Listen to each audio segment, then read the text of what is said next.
and good afternoon from Rowrah Kart Circuit. You join the FAB-Racing British Championships here in the aftermath of the Junior British Grand Prix with just 3 rounds left to go on the FAB-Racing calendar. The season has certainly gone fast, and I've also got a new voice next to me, myself, Riley Davis, in the commentary box. Is now joined by Carl Puranik. Now, Carl, your first time here at FAB-Racing, your first time commentating motorbikes as well, and one thing that the viewers won't know is that already going into this, we're still yet to have some racing, but there is drama. Lots of it. There's big drama. First of all, hello everybody. You're wondering, oh no, they've got someone else from the south on the mic. Don't worry, I'll try and keep it nice and simple for you. Main thing is, we currently have a couple of qualifying sessions going on. Big delays in practice this morning. Track was a little bit damp. Caught quite a few drivers out, one of which, Caelan Ratcliffe. We have the Mini-GP 50 qualifying going on, and he's not taking part in it.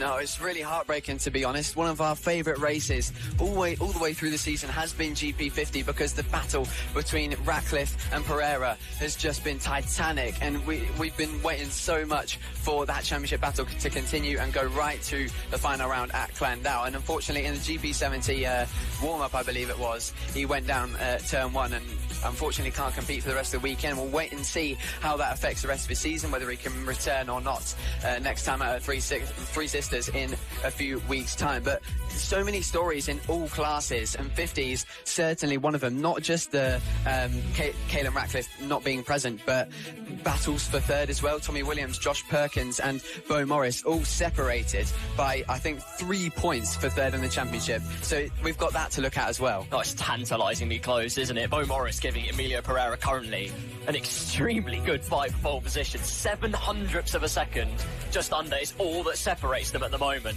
And those margins have condensed up and down the classes that we've seen today. It's been thrilling to watch. And that's just qualifying, as now Reed Saxelby gets themselves into the thick of it as well, splitting the pair of them. The margin's ever closing. And like I say, that's just qualifying. We've got all this racing to get through as well. It's going to be tantalisingly close. Yeah, we certainly do. Well, I spoke to a lot of riders yesterday, which you'll hear in tomorrow's broadcast, and a lot of them said how much they really love this track in all classes. You tend to see across the season, when we go to different tracks, a certain group of riders from different classes will enjoy a track less because it suits their bike less. And of course, if it suits their bike more, they'll be more inclined to enjoy it. But here, it's widely loved by all the paddock, and it looks really interesting, and it's been interesting for us as well as we said those stories. You join us for the final 2 qualifying sessions before we go racing. We've got Mini GP 50, of course, sponsored by Nova Racing, followed by the LRA Moto Extreme 200s, and those two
transponder error, whatever it might be. But some of the riders had the answers to the queries. Yeah, exactly. It's been a round of surprises already, as we've said so many times, and we're only about 5 minutes in, so I'm really looking forward to how this goes. Silverstone was amazing, but it didn't count as championship, so now it's a fresh feeling to come back to Rowrah, to come back to a championship round, and throughout the rest of the season, there's 2 rounds to go, of course, 3 Sisters and Clandau in September and October, so make sure you do not miss them either, because I think most of the classes, now we're seeing these changes, are going to go right down to the final round. But already, with a first lap, Sebastian Gaslowski puts in a 50.6, which instantly knocks the lap record out the park. One lap and he's done it. He has beaten the Extreme 200 lap record set by Frankie Watson last year. It was a 50.7, and in one flying lap he's found himself into the 50.6s. But now Tommy Keats has gone up there and set a 50.0, so clearly track conditions at an optimum point. Yeah, Riley Paisley as well, getting underneath that lap record time. And you know what? It's great that the track is like this with the day we've had. So it started out as mixed conditions, didn't really know where all the grip was. You had to be tentative with the racing line. They gave strict instructions to the riders to avoid going too far out of turn 1 after Caelan Ratcliffe had his crash. Their riders, of course, they're going to ignore it, but the point is that they tried their best. The track just is getting better and better, though, as that wetness dissipates, as that dark mist that shrouds the track just gets itself clear. Now they're able to extract the pace even more. Yep, the track improves and so do the riders, as we're now seeing a 49.5 from Sebastian Gaslowski. Now, the lap times that were being set in the GP17 qualifying sessions were very fast, but we look at the lap records on Extreme 200s because we think about the 70s compared to the other bikes. So, you know, sometimes maybe the 70 may have the upper hand on other bikes, and riders don't have to use that extra bit that they would when they're all on equal machinery in the Metrokit Mini GP70 class. So I think it's good that we have separate lap records for that, because we get to talk about it more and be more impressed by these amazing laps. But it's great to see Tommy Keats there getting onto the front row, half a second back. He's still got a while to go in this session, but Silverstone was a mixed round for him, because he was racing for championship in that one. He was in the one of the Mini GP classes, fighting for the title with Max Robinson, and was really fast, running in the podium battle in both races. And unfortunately, in race 1, crashed out second place on the last lap, and that was heartbreaking for him. But he came back and on Saturday and did really well to find another podium in race 2, and that shows how good he is there, mentally bouncing back in a championship situation. So how would he do that? How much better would he do when he hasn't got that pressure? Yeah, exactly. Highlighting Sebastian Gaslowski as he just transgresses the left-hander and onto the final corner of the paddock bend. Seen a high side of the paddock bend. Luckily, Ryder was completely okay during that particular accident. No problems there. Gaslowski through the chicane has now improved to a 49.2. The only rider that's getting into the 49s in the Extreme 200. Whatever potential pole position gremlins he might have had earlier in the day, he's put those right to bed. Yeah, and I said the lap record was a 50.7. I was still looking at my GP50 sheet because that qualifying session was so interesting as well. But it turns out the lap record, of course, if you've been watching Extreme 200 the last couple of years, is a 48.1 from Wilson Dilks. So that's my bad, but it doesn't matter anyway because it looks like they're going to get quite close to that already. Just over even a second off at the moment. And Wilson Dilks, if you don't know, has been someone who's done occasional wildcards in this class and completely dominated. So to be within a second of that is certainly no mean feat. Gaslowski with a prime opportunity. Keats, meanwhile, gets into the 49s by a whisker into the 49s. 49.981. Everyone else just trying to chase it down, but Gaslowski, around a track like this, a margin like 3/4 of a second. That's a monstrous kind of gap to try and make up, and it just plays into the elements. You've got the physical element, but you've got the psychological element as well. Gaslowski, based on that time, he's saying, you ain't going to catch me today. That's an ominous time I'm going to set for you. If you think you catch me on race day, think again. Yeah, it really is. And that's what he's done all season long, is destroy any confidence before the racing has even started.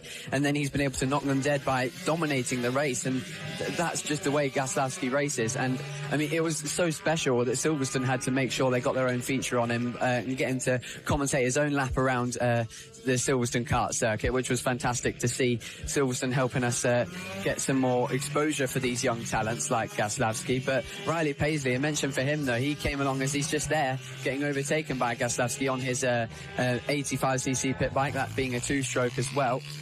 Trying to line up behind the provisional pole man. He's currently on the front row here at his home round, which is a great job from him if it stays like this, because he came into this back into this paddock last summer at Ella Park after his original plans for the season not really going his way. So he's spending the rest of the year here and already finding some pretty strong pace. Absolutely.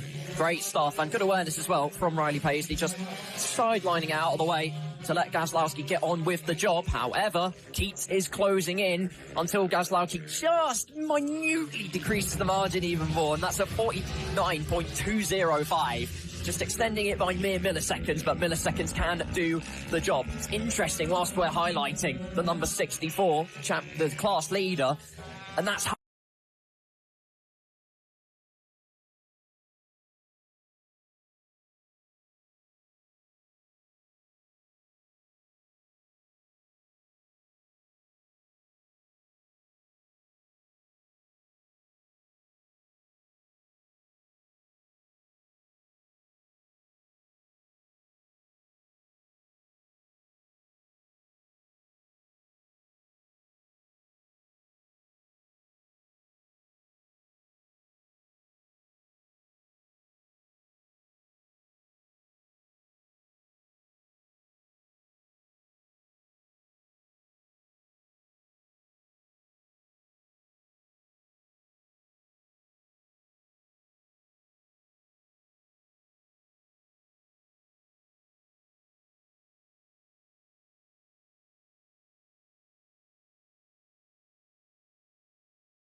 defensive due diligence being applied. It's going to be oh so close into the final corner. Here it is, he's setting it up, he's going for the wider line, see if he can cut underneath them and get the run to line. Here it is, can it be for FAB-Racing? No, it's not. No, it's not, he's given it up.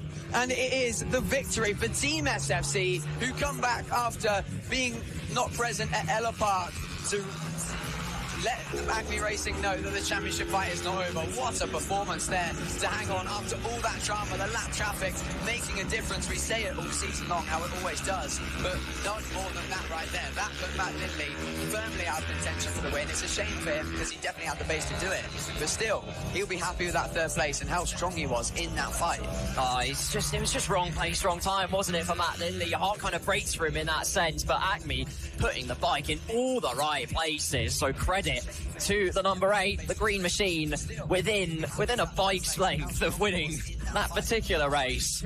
But regardless, what a great drive, what a great ride for that matter for Team SFC, our first winner here at Rowrah Circuit in 2026 under racing conditions. A wave to the spectators on the outside that survey the scene. And that's just the first stanza of racing action. That's the prelude, and we're only going to get better from there. Yep, and if you don't know, Moto Team, we've still got 3 more races of this for the rest of the weekend. Do not miss it. We've got one at the end of the racing today, just to end it off. And then on Sunday, we have 2 races after the lunch break. But it is Team SFC who come back to Rowrah with an amazing performance to take victory, reducing the championship gap to Acme Racing in the lead from 99 points down to 94 after Acme Racing came home in second. And Matt Lindley will be looking for more in the next races in the weekend. But then it was followed by Thomas Dutton, who took his first win in the standard class despite his negativity earlier on when speaking to me, said that he did not enjoy this track and wasn't expected to go well here. He does indeed take that standard class win. He'll be very happy with that. Ivano Di Francesca then comes home in 5th overall, followed by Jax Van Eden, Ian Jackson, Mario Gelli, Fraser Kinneard and Harrison O'Keefe rounding out the top 10. But wow, that was your first race here in the FAB-Racing paddock, Carl.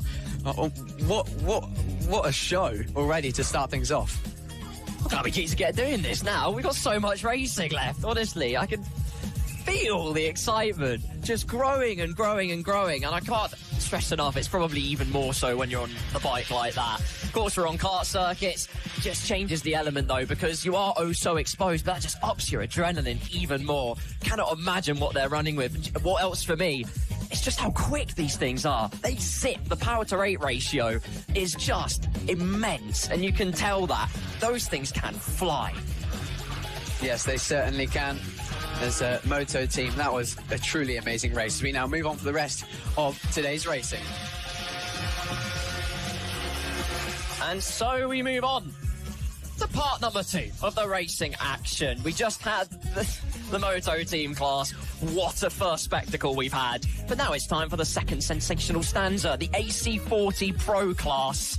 And as they make their way around the Craze and Iredales, just having their formation lap, it's going to be one hell of a show. It certainly will. Of course, 2 Clicks Out sponsoring this class, and this class has been a duel between Finley Styles and Noah Barfoot. Noah Barfoot, a commanding first half of the season for the number 36, but that was quickly taken down at Ella Park when Finley Styles took his first win of the season, did the double, and then followed up with a double at Silverstone. Now, while that didn't count to points in the championship, it certainly counted to mental advantage now. But now, with him after Ella Park reducing the gap now to 33 points to Noah Barfoot ahead of him, with that pace on his mind, with the double at the Junior British Grand Prix, you know, you have to feel like he's going to continue on that form. As it looks like Noah Barfoot, though, was the one who was able to get on pole position. Let's see if Finley Styles can respond for that. Yes, indeed. Noah Barfoot on the front row, as we can see it at least. We'll see if Finley Styles can pose the queries, though. Yes, look onto the right-hand side. We've got 5 back on the grid, which seems a little bit peculiar. We're still, I think, waiting for people, but it looks like it will just be the 5. And it is Noah Barfoot on the right-hand side. The flag falls, and it's away we go for race number 2.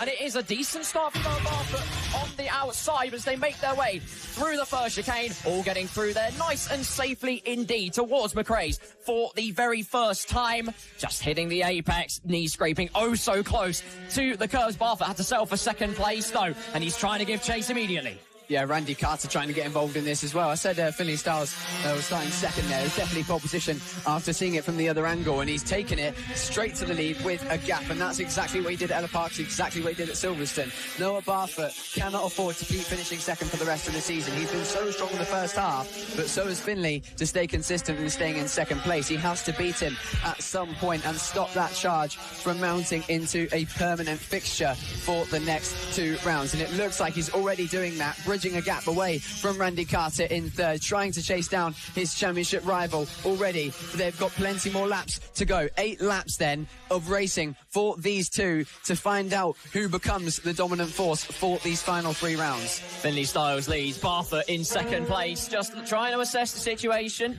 You can always learn so much from the riders ahead of you, where they place the bike, what kind of lines they're using, what curbs they use. You can apply that yourself, maybe find some similar pace. By the way, you don't want to get too far out of your comfort zone as they head through Iredales towards the Stewart S's. Styles from Barfoot, from Randy Carter in P3. Styles just taking it through, getting a late apex on through there. And Styles, well, the flame of his championship chase burning ever brighter. Yeah, it certainly is. After that performance at Silverstone, of course, that would have affected his confidence so much in a positive way.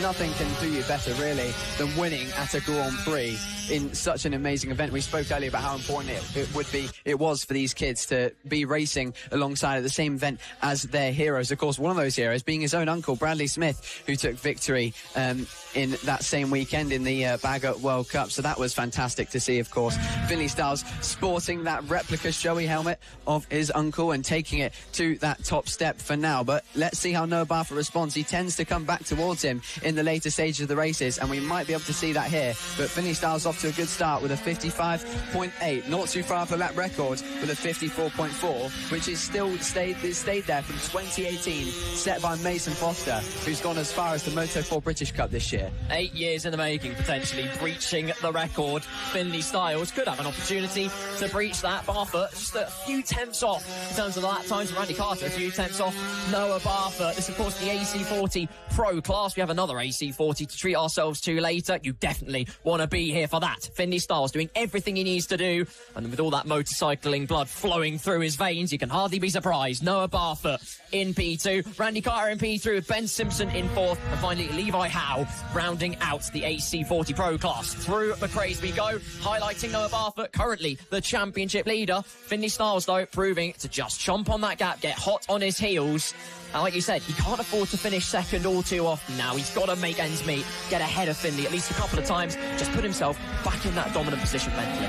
Yeah, exactly. It's all a mental game at this point when it becomes a 1v1 for the championship. Randy Carter still does have a chance here, and he's doing a great job of staying consistently in 3rd place to possibly collect any scraps that may happen in the dramatic duel between Barfoot and Styles. And you might be wondering why it says that Ben Simpson is there in 4th. Ben Simpson, a rider in the Pick Bike 140 category. So clearly someone, their transponder not working, and Ben Simpson has kindly agreed to let them borrow it for this race. I can assure you that adults aren't allowed in this AC40 Pro class by 2 clicks out. But right now, the young talent of Finley Styles continues to lead this race, and we watch Randy Carter in 3rd, as I said, maybe waiting to pick up any pieces that may come of mistakes from Noah Barfoot, who's trying to push on and catch Finley Styles. His best lap, 56.61. By it's no slouch by any means, but Finley Styles is just on another continent currently this race, having all the real estate in the world out in front.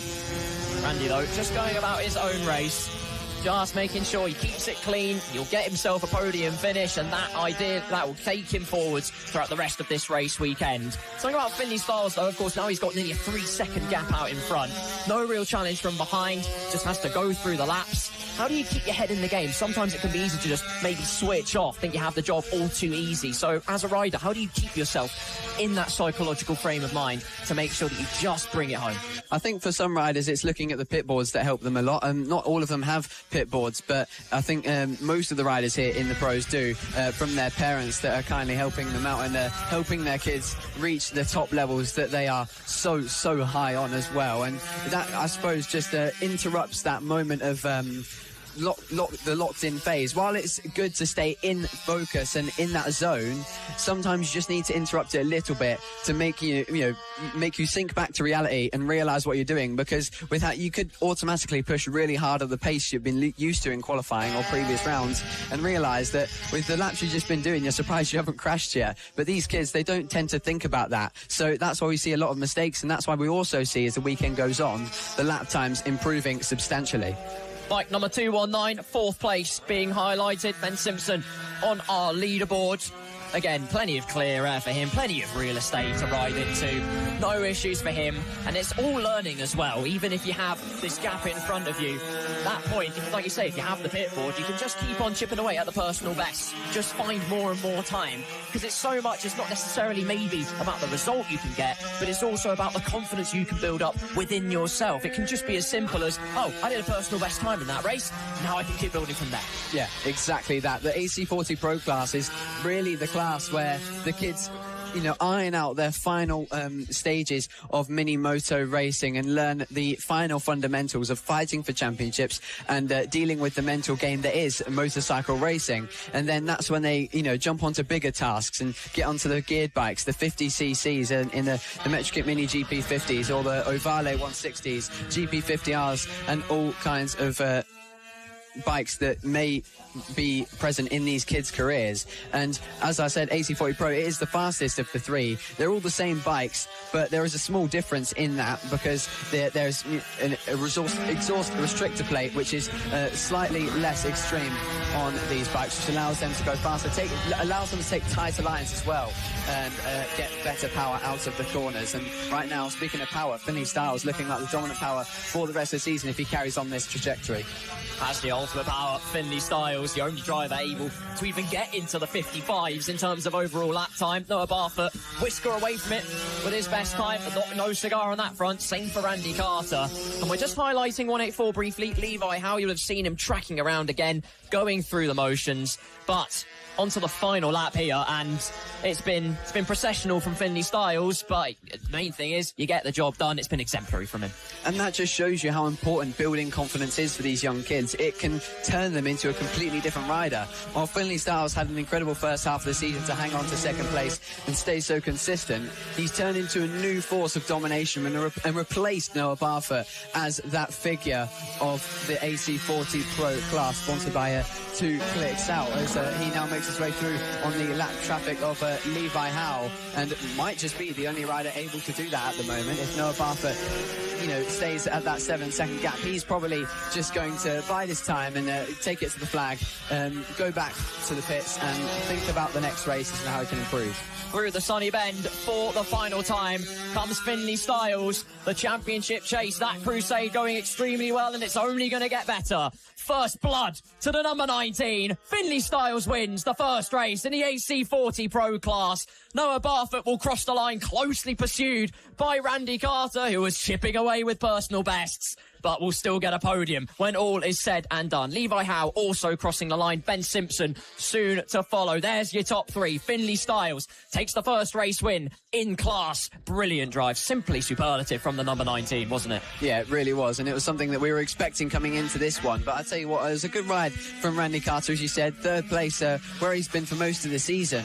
But to be 1.7 there off Noah Barfoot, that's confidence inspiring for him. That's really good to see from Randy Carter, who could, in fact, in the next couple rounds, make himself the ultimate challenger to interrupt that title fight.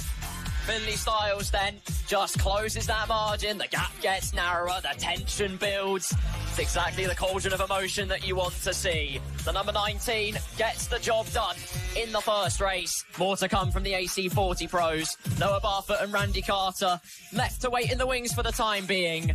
But Soon we'll have even more racing. We're only 2 down and already I'm energized, I'm invigorated. This is absolutely electric entertainment.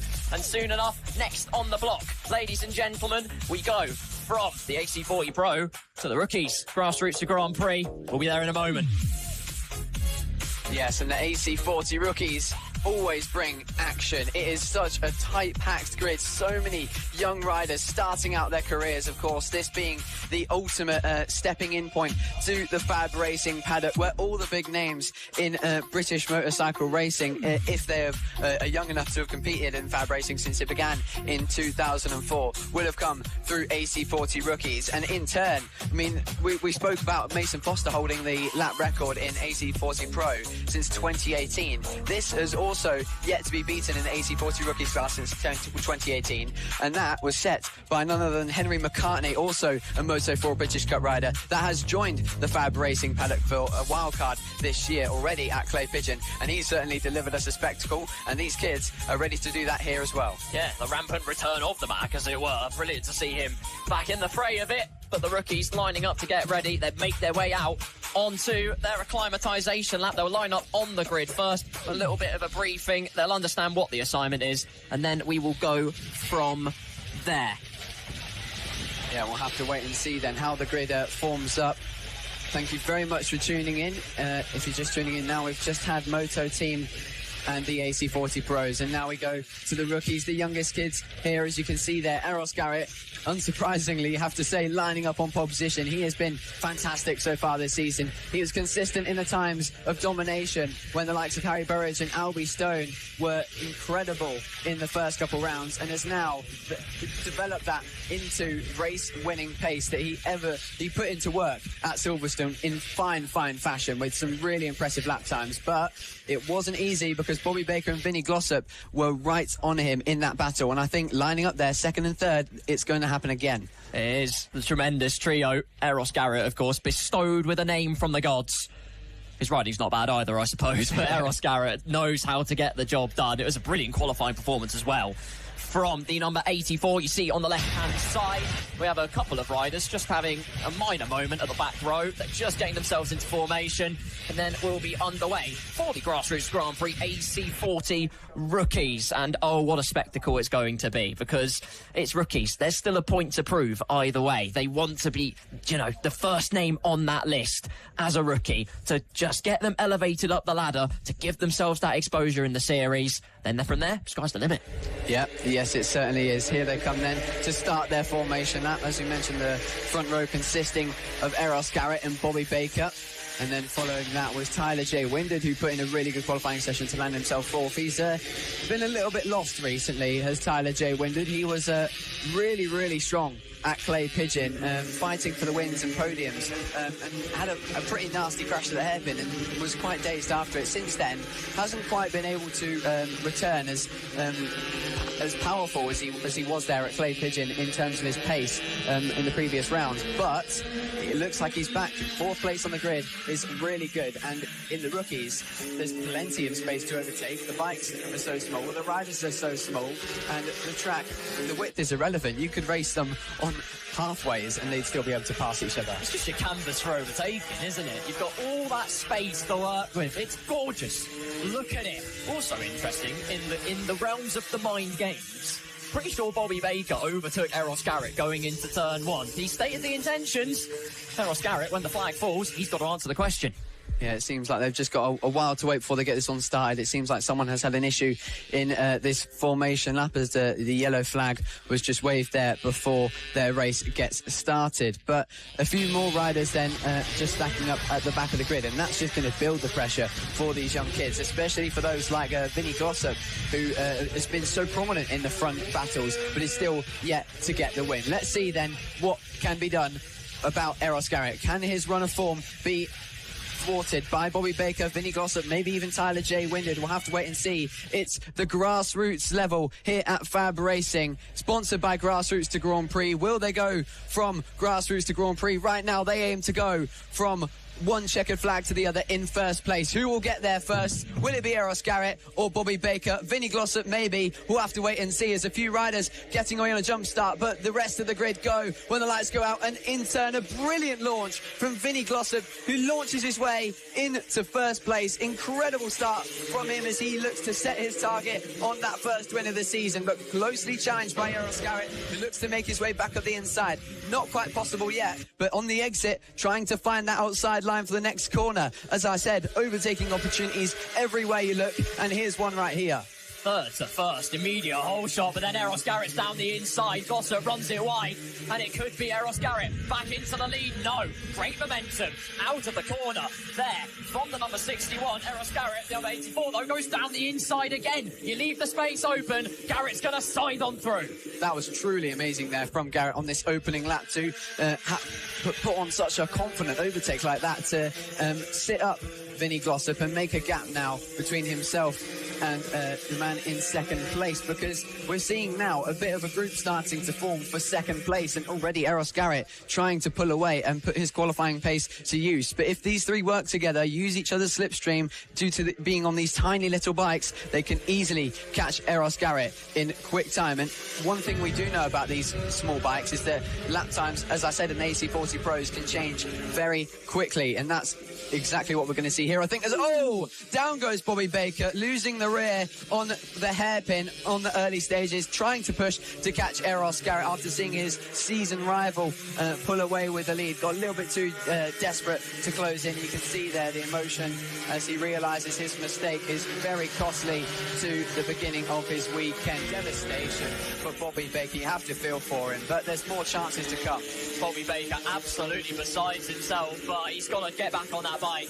Just reinvigorate your mind. There's still something you can learn from this. There's the marshals, the officials getting the bike restarted. Bobby Baker, the number 64, back into this race, which is great to see. Even when your emotions are at an all-time high, still something you can take from this. Now he's got some clear air, get some times on the board, get his head back in the game. And that's exactly the values the kids learn. As someone else goes down there at the back. That's really unfortunate, as I think it was Grayson Mills who hit the wall on the final corner, losing the rear as well. So a lot of riders in the AC40 rookies struggling to keep control of the throttle, the rear spinning round on them here at Rowrah Kart Circuit. And there you can see lessons being learned and crafting future motorcycle races, whether it's a mistake or success. There's another rider goes down. You can see there a lot of people struggling, and I don't think there's anything down on track per se, because it's multiple different corners that it's happening. It's just a bit of poor luck and the fact that the grid is so large. But in all the riders that have made mistakes, you can see there the passion to do so well. Looks like Roman Harl's dropped a bunch of places. We'll confirm it in a moment's time. Eros Garrett, though, well, might be unaware. He's aware certainly of some of the chaos, maybe not of all of it. He's checking out in front, nearly 3 seconds quicker, although they're yet to settle into the race. We'll see what it's like once it crosses the line. 1 minute 2.2 on that previous lap. Vinnie Glossop in second place, rounding the paddock bend. There's a 1 minute 5.3, nearly 3 seconds on lap from Eros Garrett, and he is in a class of his own out there already. Yeah, and with 5 laps to go, he's got into the rhythm and set some strong laps of 101s. Will he be able to find himself some clean space and keep it like he has now, and maybe challenge that lap record by Henry McCartney of a 1 minute 0.3? He's just under a second off it, so it's definitely not out of the question, especially on these little bikes. But you feel like he's going to start to contend with lap traffic as another rider goes down. That is I think number 106. We'll have to confirm that as the race goes on. But with 5 laps to go, lots of people making mistakes here in early doors in Rowrah, and I think that is because of the differing conditions. The kids don't really think about that. It's different to how they rode the track yesterday, and coming into this, they've approached it like they did when the conditions were slightly more damp. Yeah, exactly that, and the grip's getting better and better all the time. They're also probably wondering how far they can push it. They're finding that limit, which is good news for them, but then it costs them the chance of getting their name into the history books, or into the realms of glory for that matter. We watched, I believe that to be Vinnie Glossop making his way through the chicane. So difficult, that blind crest, as you exit over the top of it. Such a technical track in that aspect, because if you do make a move, boy, do you have to go for it with commitment. Tyler J. Windard spots himself in a podium place and is gradually closing in on Vinnie Glossop, so don't count him out of a good result here. Yes, possibly putting the pressure on Vinnie Glossop there in second. Vinnie Glossop possibly just a little bit downhearted after losing the opportunity in the early stages to challenge for that race win, and is now sort of floating around at a relatively safe pace to make sure he takes home this second place and keeps those points on the board. While they're not in any championship fight, well, points of mental stability really for the parents, as they don't want their kids to get hurt pushing on and trying to go for wins that aren't really possible at this stage. Anything is possible, but I think that's really not doable in a realistic standard after Eros Garrett's just put in yet another fast lap of 101.6, getting ever close to that lap record. Got a decent little fight sprucing up as well in the battle for 5th, 6th and 7th places. You have Freddie Fletcher versus Harley Spiller. Harley trying to go all the way round the outside of the sunny bend. Doesn't make it stick, but it would have been simply spectacular. He's got to hold the narrow line through the paddock bend. Nay just uses the momentum of the outside line. Closes in, defending to the inside is the number 66. They make their way through the chicane. 3 laps to go. Here in the AC40 Rookies Cup class, Eros Garrett is having the most comfortable ride he could have wished for. Out in front, the number 84. But then this battle brewing here, just trying to set up the move. Holds the inside line, can't get the bike in the realms of power. Now he has the inside line. Does Harley Spiller, the number 78? Again, doesn't choose to go for it, but the pressure is mounting. Yeah, and choosing that wide line to try and go around the outside. Brilliantly set up there, as they're now into that position, and that battle is going to go right to the flag, I think, if they keep just using each other's slipstream. You can see there the wide lines being taken, differing from AC40 Pro, which tends to be a lot tighter. Of course, the only difference between these bikes is the size of their exhaust restrictor plate. These ones a little bit tighter than what we see in the AC40 Pros, which allows for less power to come out as quickly as it does in AC40s, as we see with the AC40 Pros even. Vinny Glossop making his way through on, I think, Grayson Mills after his mistake becoming a lap rider, and Tyler J. Winded, he is closing that gap, but I just don't think it'll be enough with a lap and a half to go. We'll wait and see whether Tyler can make his way up in second, but I'm sure his parents will be wanting him to just maybe stay calm here and take home this third, because that'll be a great way to recover after a few rounds off the podium. Exactly, yeah, puts his mind back in the right frame as well. He's got plenty of gap behind him, nearly 4 seconds to Albie Miller, who resides in P4, so no need to overdo it, be overzealous, keep it calm, just like Eros Garrett's doing across the line. 2 laps to go, make that the final lap. One final tour here at Rowrah Kart Circuit in race number 1 of the rookies. And it's been an exhibition from Eros Garrett. Yes, lost the lead at the start, didn't quite get the launch you would have hoped for. That's been the only negative. Other than that, completely imperious. And a thoroughly deserved race win and a big confidence boost, even on top of what he already has. Yeah, certainly. It's a bit of a different race to what we're usually used to here in the AC40 Rookies. It's usually quite a big pack, if not for first, then at least second. There's a look back to that battle. It seems to me like Harley Spiller has unfortunately made a mistake, because that battle previously was between himself and Alfie Spedding, but I think maybe just some transponder issues there, because names were darting up and down the timings, and maybe that has now been reinstated, because the closest gap at the moment in this field is Louis Elamelik, who's trying to close in on Alfie Spedding for 7th place. But right now we're seeing Eros Garrett approaching the final corner. Yet another victory. I thought that was Eros Garrett. It's not, but we'll have to wait for him to make his way to the line, because truly amazing. He already has, in fact. He's that fast that he's already been and gone, because we were looking at the timing. What a brilliant ride from him to take yet another win for the 84. Vinny Glossop will soon make his way to the flag just now and take home another second, the personal best on that last lap. So really, really good pace from him as he builds for the rest of the weekend. And Tyler J. Winder returning to the podium as well. Really, really good for him, and that'll be great for his confidence. Eros Garrett, cameras can't even catch him. The super speedster.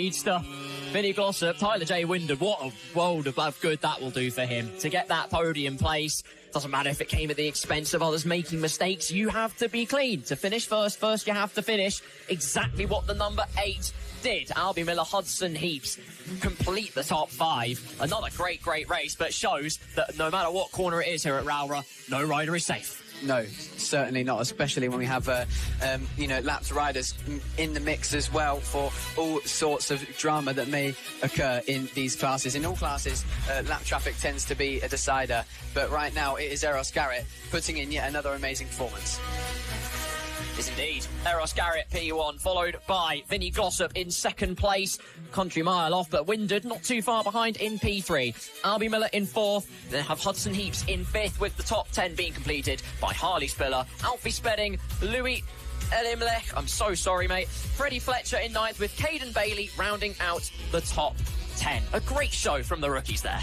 Yeah, another really, really strong race from so many riders in that one. Doing personal best, Tyler J. Windard getting back on the podium after a long time. Vinny Glossop still building that confidence after exploding onto the scene in Ella Park and fighting for more podiums, and of course more dominance from Eros Garrett. We're seeing so many stories come out of FAB-Racing this weekend, and yet more to come.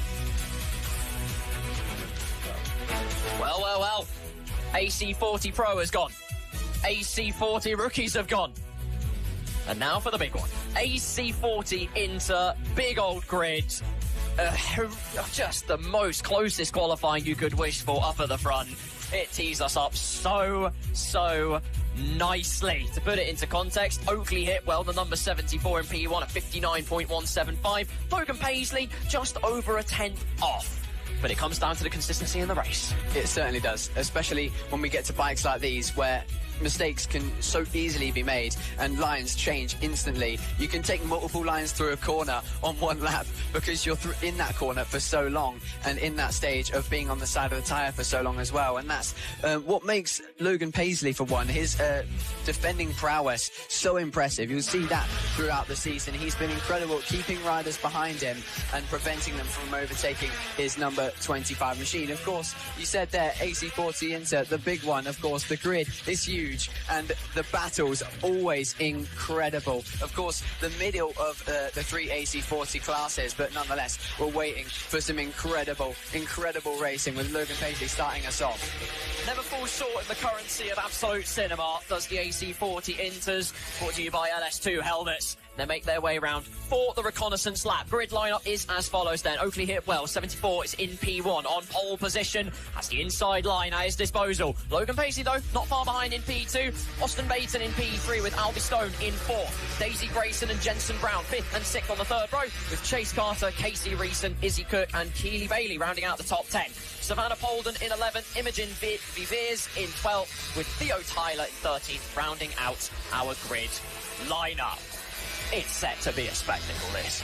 As usual, with the AC40 Interclass, brought to you, of course, by LS2 helmets. And we thank all the sponsors here at FAB-Racing for helping this race happen. Just incredible, isn't it, to see so much support for these young riders' careers, especially when we look to, you know, the main sponsors who are MasterMac, being FAB-Racing's title sponsor. Every little helps, in the words of Tesco, and in the world of motorcycle racing, it really does.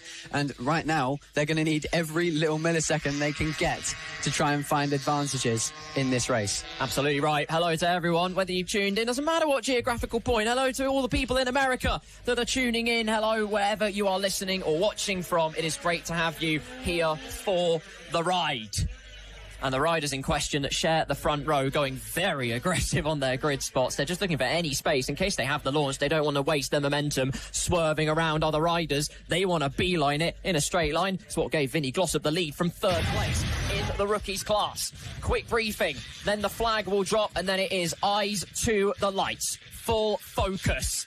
And then it's the run down to turn number 1. Oakley hit well in close proximity. Logan Paisley in the back of shot on the green machine. And it's away we go towards turn 1. Great start from third place Austin Baton. And they just make their way through. Oakley hit well, takes back the lead in quick succession. They make their way towards McRae's. Logan Paisley in P2. Goes aggressively to the inside. That's going to compromise his momentum. Through towards the next hairpin. No challenge made though by Austin Baton. The top 3 all through safely, and it's hit well from Paisley from Baton. That was immensely brave there from the number 100 Austin Baton, the championship leader, into turn 1. Couldn't quite make it work, but now has to structure his race in how he attacks this, because they're all so equal in pace. They have to bide their time and wait for moves to happen. It's so hard to make a pass on someone when you're both so equally matched, and that's exactly what needs to be done here. The gap needs to be closed in these early stages while things are a bit out of sorts, while everyone gets used to their pace. And look at that, Austin Baton taking no prisoners there on the brakes and trying everything he can to close that gap. Ran a bit wide there for it on the exit, but Logan Paisley now trying to get in the slipstream. Oakley Hitwell is another name in the FAB-Racing paddock who is making differences in championship battles. Isn't quite featured in that top three that are so closely fighting for the title, but is now going to be a very, very prominent feature in this fight for the race win, and therefore some costly points. Yeah, absolutely. Austin Baton leads it only by 8 points, though. It's ever so close to Logan Paisley, so any points that Logan Paisley can gain is beneficial to get past Hitwell and gain even more points. That would be essential, but it's so much easier said than done. Through into the Stuart S as they go for the second time in this race. It was 3 wide briefly down to turn 1 as well. Absolute excitement, and then it was just Hitwell sending it so late on the brakes, trusting the grip of the track, and that's that difference. You race on 2 principles as down the inside goes the pink rider, trying to tell who it is from the number, but that is absolutely quality. Daisy Grayson, great stuff there. No crumb of confidence left on the table. Couldn't quite make it stick, but you'd show the nose enough, they're bound to make a mistake. Yeah, she's really brave with her overtakes, is Daisy Grayson. We've seen that all season long, and even since she's broken her collarbone, Houston Park came back only 4 weeks later at Ella Park and wasn't quite at the pace she would have wanted. Still healing, clearly, from a lot of time away and riding other bikes as well on the ovales. Here she comes then, trying to attack Jensen Brown. These 2 riders, they were locked together for the race win at Lid for all 3 races, and now they find themselves battling for 5th, and that just shows you how competitive this class is, with Albie Stone coming into the picture as well after Lid onwards and making really, really big steps in his fights for the title, which is a little bit delayed by missing that first round. But of course, Daisy Grayson now trying to get through on Jensen Brown. Here's the move, still can't quite make it work. Locked tightly together as the number 19 aims to get through. A star of the future for sure is Daisy Grayson, as most of these riders here putting on such incredible performances, repping the House of Moto, of course, representing young female riders in the world of motorsport, as she still can't quite find the way through, but plenty of time left. Fucking left, weaving right, trying to carve out every avenue as the number 19 of Daisy Grayson now goes late on the brakes towards McRae's. Can't make it stick though on Jensen Brown, who has the momentum on the outside, now can try and set up the line through Iredale's corner, holds a nice wide outside line, can try and cut back in towards the Stuart S's. Jensen sees it coming, but that will compromise his momentum, and now it's a drag race towards the Stuart S's. What line do you choose? To the left, the outside line, another potential setup. Eventually you've just got to try and send it to the inside, but look at the send, the sensational speed that Grayson is carrying. Oh, so close to making the move stick, and all the defensive poses as Jensen Brown goes vogue here in the AC40 Inters class. Has all the answers for the moment, but the momentum is growing ever stronger. Yeah, sensational at this point in time from Jensen Brown to prevent her from getting through. It might be possible here though with the slipstream. The number 19 pulling along the side into turn 1. It's a brave move at that, but none braver recently in the AC40 Inters class than Daisy Grayson to make a lunge, and here might be one down the inside. Yet again, she tried it a lap ago, and this time makes it right, did the homework, and now has the exam and passes it. Brilliantly executed from Daisy Grayson as she makes her way into the top 5. But that has allowed them both to drop quite far away from that top 4. She can try and get the hammer down, though. No, she's got the pace to do it, and in the sense of sweet treats of overtaking, quality street visited there by Daisy Grayson. Up at the front, Oakley Hitwell leads. In fact, the battle for the lead has just got interesting because Logan Paisley takes the lead in the AC40 Inters class, puts a bike between himself and championship rival Austin Baton. That is essential. A titanic trio here at Rowrah. Hopefully Austin Baton can get back onto Oakley Hitwell and join this battle once again, because Logan Paisley under pressure from Oakley Hitwell. But these two haven't really battled much this season, and a big headline in this class has been how strong Logan Paisley is at his defence, at preventing people from making any dive bomb possible, especially in the later laps. Now, how can Oakley Hitwell come into this with a fresh perspective of no pressure of being a championship contender and a lot more to risk, because he wants that win more than anyone here? Oh, he really does. Like you say, he got nothing to lose as well. Absolutely will send it at every given opportunity. Logan Paisley doing everything right.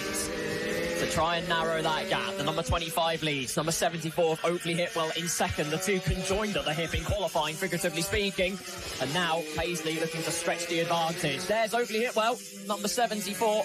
Gap was 0.2 of a second at the end of the previous lap. However, it's less than that. You could practically saw the wheel reel off with the front wheel as Austin Baton. No, in fact, no, scratch that. Logan Paisley, Oakley Hipwell's found a psychological boost. Even closer, under 0.2 of a second between the two riders, the two standouts in this race in the AC40 Inters. Whoa. And now he's turned the hunter. He shows the bike to the inside. He's going to grow ever stronger.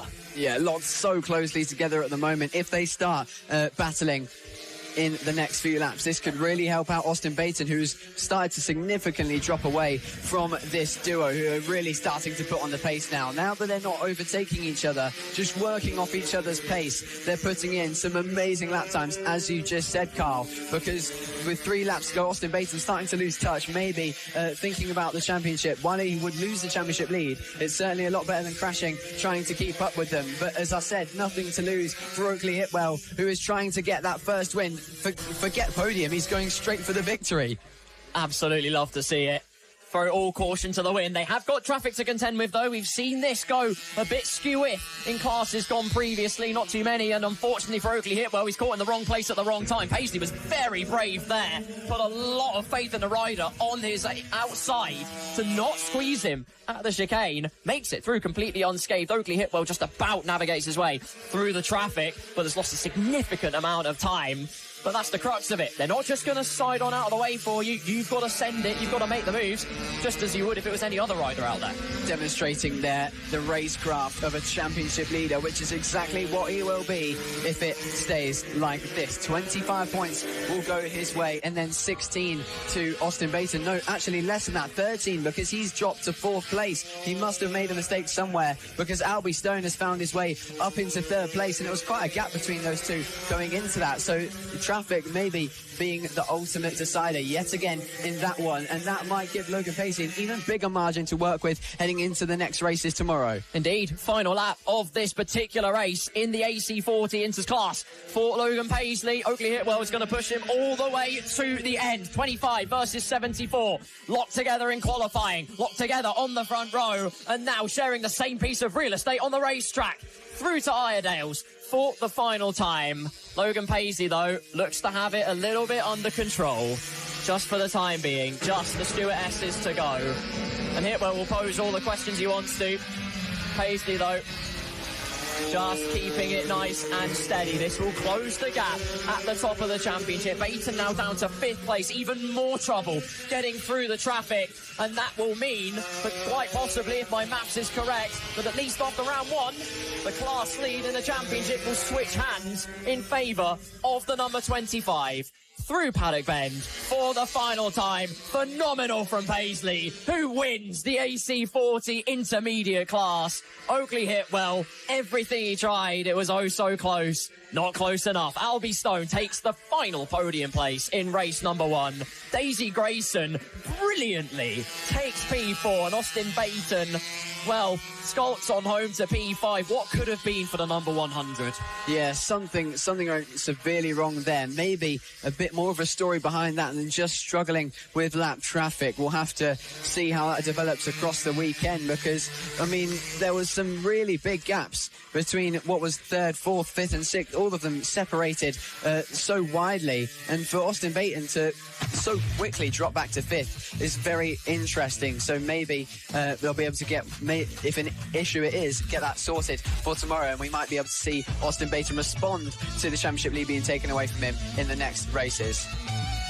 Keely Bailey and Izzy Cook go across the line. Thus will conclude the first race of the AC40 Inters class. We can give you our full race rundown now whilst we survey the scorching sunlight at the start-finish straight. Logan Paisley taking the victory. Oakley Hipwell in 2nd place. Albie Stone in 3rd, the number 16. Daisy Grayson, brilliant ride to take P4 ahead of Austin Baton, who got caught up in all sorts of conundrums. But navigating the traffic, sometimes you're just in the wrong place at the wrong time. Jensen Brown, Chase Carter, Casey Reese and Keely Bailey and Izzy Cook round out our top 10. We'll be back in a short moment, a little bit of an interlude between races, just so you can catch your breath because that's how entertaining the Inters class is. We'll be here for Mini GP 50R. Don't go away. And now we make our way onto Mini GP 50R. We make our way off the mini motos and towards the medium considered class of the FAB-Racing paddock. This is where they learn geared bikes. It's where they learn how to battle on geared bikes and how to deal with these much heavier motorcycles, true motorcycles, rather than centrifugal clutch automatic mini moto bikes, which is as simple as brake and throttle. And this is why it's so interesting, because it's their first step for some of these riders into so much larger bikes. It's a big difference, and some riders adapt to it a lot better than most. And someone who's done a really good job of that in her first season of big bikes is Nelly Knuth. You can see that on number 44 on her Metrokit Mini GP 50. She has been incredible so far this season with a multiple top 5 results. Indeed so. Riding in black. The Dark Knight will ride again. They make their way to the grid, though, to form up. All the while, the track getting better and better. It is evolving all the time after the wet spell we've had in the week. Suddenly, the riders are finding complete confidence in the bitumen that is laid available to them. Going to be an interesting one out there in many ways, particularly as you look down, but in qualifying, it was a completely different story, Riley, wasn't it? Mason Fedrick on pole with a 50.0, nearly a second clear of the rest. Yeah, as to be expected from Mason Fedrick. If you've seen the 50R class, it has been nothing short of the Mason Fedrick show, while the TV hasn't usually been on him because he's been so far ahead in the lead. Let's see if that could be trouble this time round, though. It is Mason Fedrick who starts on pole ahead of Jensen Ansel, his closest rival throughout the season. That's then followed by Freddie Taylor and Emilio Pereira on the second row. Third row lining up Bo Morris, Reed Saxelby. Then they're followed by, in 7th and 8th, Tommy Williams, Nelly Knuth, then James Dermott, Logan Hopper, Lawson Dorrington, Danny Longhurst and Oliver Cheeseman in 13th. Lawson Dorrington, that's an interesting name to see on the grid.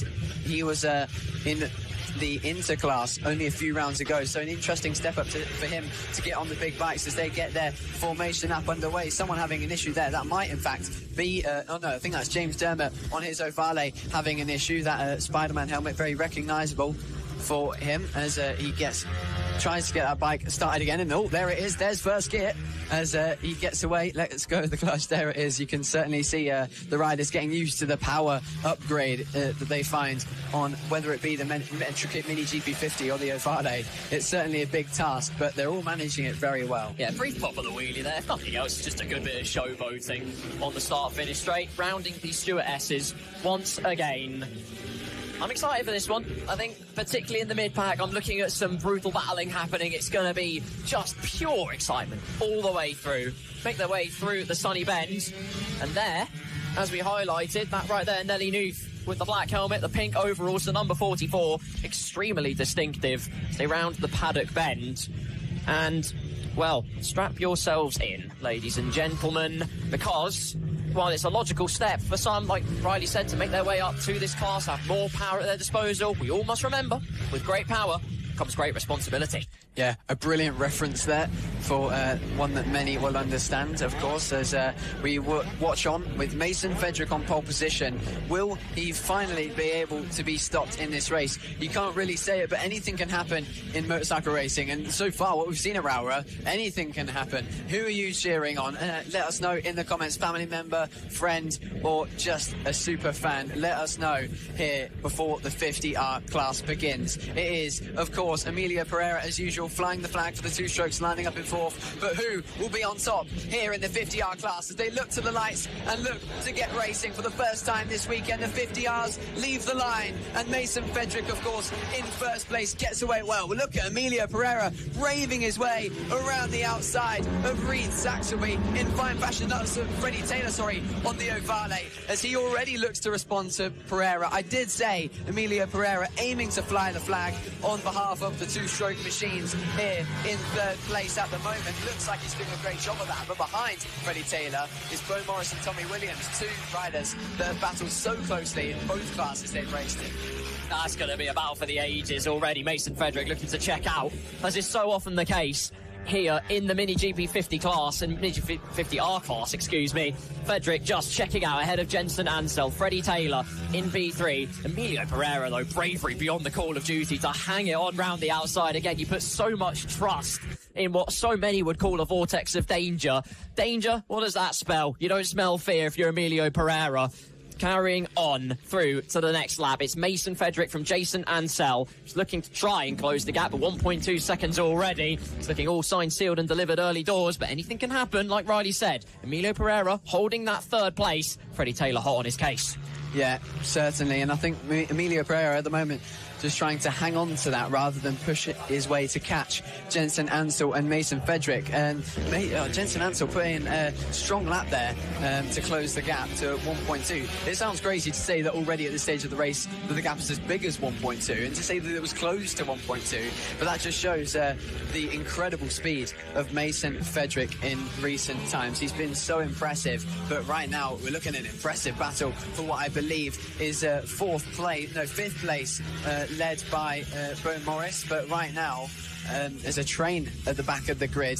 So many riders. P8 this one is, led by Lawson Dorrington.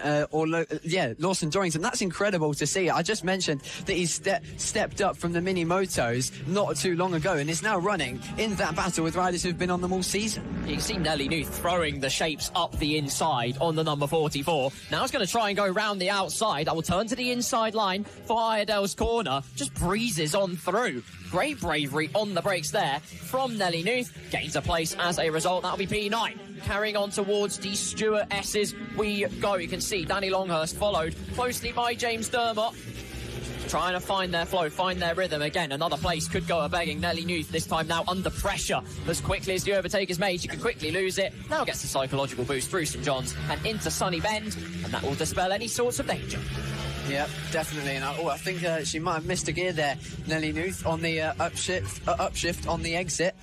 She now gets a better exit for that and gets underneath, I believe, Reed Saxelby. Yes, it is, into turn one with a brilliant move and already sets her sights on Lawson Dorrington. A small mistake, quickly corrected then by the number 44, as she's really, really doing well in this battle at the moment. But so many riders with different strengths at the moment, as it looks like she's struggling on the exits in some aspects, because a lot of riders taking advantage of that. Yeah, just something going on there, a bit of a story developing. Just wonder if that's just snatching the wrong gear, maybe just not getting the bike in the correct power band and getting that proper launch out of the corner. But a nice quintet happening at the back of the field. Towards the front, though, it's all about Mason Fedrick, who has checked out. We've then got Jensen Ansell. Emilio Pereira is very closely chased down by, that will be Freddie Taylor and Bo Morris. Those three are going to go hammer and tong. Tommy Williams not that far behind either. It's all compressing together. They make their way through McRae's corner. There's Pereira, distinctive. That electric blue number, you cannot possibly miss it. There's Freddie Taylor, Bo Morris closing in very quickly indeed in the number 57. Yeah, Taylor leading the charge at the moment, and Bo Morris following suit, tying on to the back of the number 118 to try and close in on Emilio Pereira. Being the top metric in this class would certainly be a great achievement for Bo Morris, and something that he's been aiming to achieve all season. He's got loads of podiums in this season, in the 50s and in the 50Rs. But Emilio Pereira, he had that great start to the season. Mason Fedrick came in and dominated from then on, and that domination continues with a new lap record in the form of Mason Fedrick, a 50.278, smashing Sebastian Gaslavsky's record from last year of a 50.6 out of the park, and even more than that, out of the park and then out of the galaxy from Mason Fedrick. Truly amazing pace for this early stage of the weekend as well. In the cinematic universe of Nelly Nuth, though, she's back chasing down Lawson Dorrington, currently in P10. Lost the place at the hairpin corners. We'll see if she saw it, the gremlins of the gears. That is quite possibly what's happening. Of course, we can't tell. It's all speculation. Holds the inside line. That looks a lot more promising. Has plenty of momentum at her disposal. It's not going to go for it. In fact, the boost there from Lawson Dorrington puts that rumour and dispels the overtake completely towards the Stuart Estes. Again, not the greatest exit from the 44. Looking over her right shoulder, just making sure Danny Longhurst doesn't have a run. Here's Nelly Nuth. Best lap so far, 55.614. And that's keeping on going. That's personal best after personal best. So even though she's not making the overtakes, learning plenty and learning where the opportunities can carve themselves out, she has never been afraid to make a move here. Yeah, and here it is, a move up the inside perhaps for Nelly Nuth, still not available at this point in time. With 5 laps left, they've got plenty plenty of opportunities left, and Danny Longhurst there on the number 26, also trying to get involved. She's all over the back of Nelly Knuth, who is now going to look for a move on Lawson Dorrington, who has been leading this pack for quite a while now on the Ovale, then into the hairpin. Then the next one, Nelly Knuth got that a bit wrong once again on the exit, nearly went into the back of Lawson Dorrington, had to sit it up, and through goes Danny Longhurst to give her a turn at trying to chase down the Ovale in front. Another news for P3. Freddie Taylor has fallen off the back of Emilio Pereira. Bo Morris right on his case. Now under 0.3 of a second is the gap for the number 57, as Nelly Knuth again looking potentially. I think that's actually not Lawson Dorrington, that's Danny Longhurst that's gone through, and it is the number 26 making up a place on the 44. Now she has the company of Lawson Dorrington to try and pick the pocket off, but Nelly Knuth again shows the bike aggressively to the inside. There's such a noble art of making your bike look as big as you possibly can when you just know how nimble and how narrow they are. Yeah, she really thought about that move. She's liking that move as a possibility into the last corner, still trying to build that confidence and availability to find a way through on the inside, trying to get a bit closer, but again, really struggling on the exit there. Possibly, I can't even identify what it is, to be honest. We'll have to find out what that could be for Nelly Knuth, but of course this is her learning year. It's her first year of the class, and nonetheless she's been doing fantastic. We saw some really strong moves already in this race and all season long, but at the moment it is Lawson Dorrington still leading that pack just behind Reed Saxelby as they're drawing him back in to make it another 5-rider group. Yeah, exactly. If her issue is just gears and not racecraft, she can take that confidence, absolutely. Yes, it's annoying, but you can tell she's got the speed, you can tell she's learning the ropes very well. It's just minute mechanical things now to elevate her to that next level. Of course, it's worth saying now, whilst we're watching Mason Frederick, the race leader, with a gap now of quite frankly obscene amount, we're waiting for Jensen Ansel to cross the line to get confirmation on what the actual gap is out in front, and it's 13 seconds. Mason Frederick having a wonderful, wonderful race, and just trying to navigate through the traffic now is the number 50. Holds the narrow line, uses the momentum. You can see the rear of the bike just follows on round. Complete control there from Mason Frederick. It's beautiful. It really is, and we're just watching that battle for, what was it, 8th place, I believe, as led by Reed Saxelby, and now we're seeing in turn the race leader, Mason Frederick, make his way through on this lapped traffic. With only a lap and a bit to go, he's going to go for the inside there. That got quite close a few corners ago between himself and Reed Saxelby, Lawson Dorrington even on the Ovale. The number 50, look at that, how he readjusts his line before throwing it in so aggressively into turn one. It's just admirable, isn't it, as he gets the rear sliding yet again. He is pushing on here. He wants this lap record, and well, he's already got it, for goodness sake. He's trying to get it down to over a second of a gap to beat it by. Truly incredible, isn't it? He's only a 10th off when he set pole position as well for this category. It's utterly supreme speed from Mason Frederick, and you know what? I think he set himself a goalpost here. He wants that 49. He really wants to be the first to breach that 50-second barrier. Look at it, a lap speed of 150.09. 50.181 seconds for Mason Frederick. Cast your minds back to Silverstone, where he just was absolutely running riot there as well. His race pace is brilliant, and there it is. Checkered flag, Mason Frederick, as quickly as it started, he has cleaned house.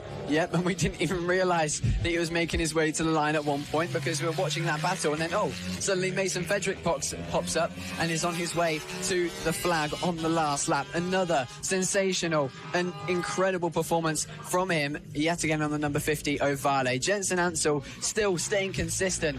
So many riders in the FAB-Racing paddock showing really, really great maturity to just take home that second place and, live to fight another day. Truly amazing. And Emilio Pereira, yet again, as I said, flying the flag for the two-stroke bikes at 3rd place. Absolutely. Top 3, Mason Frederick, Jensen Ansel and Emilio Pereira. While Emilio currently resides P2 in the championship, he's not going to close that gap anytime soon. Frederick's got it completely under control. Bo Morris, Freddie Taylor, your top 5 is rounded off with Tommy Williams, Logan Hopper, Reed Saxelby, Lawson Dorrington, and then Danny Longhurst rounding out the top 10. Just final confirmation there visually. There's Mason Frederick, who was in another continent. 14.285 seconds. The first race winner of the Mini GP 50R class.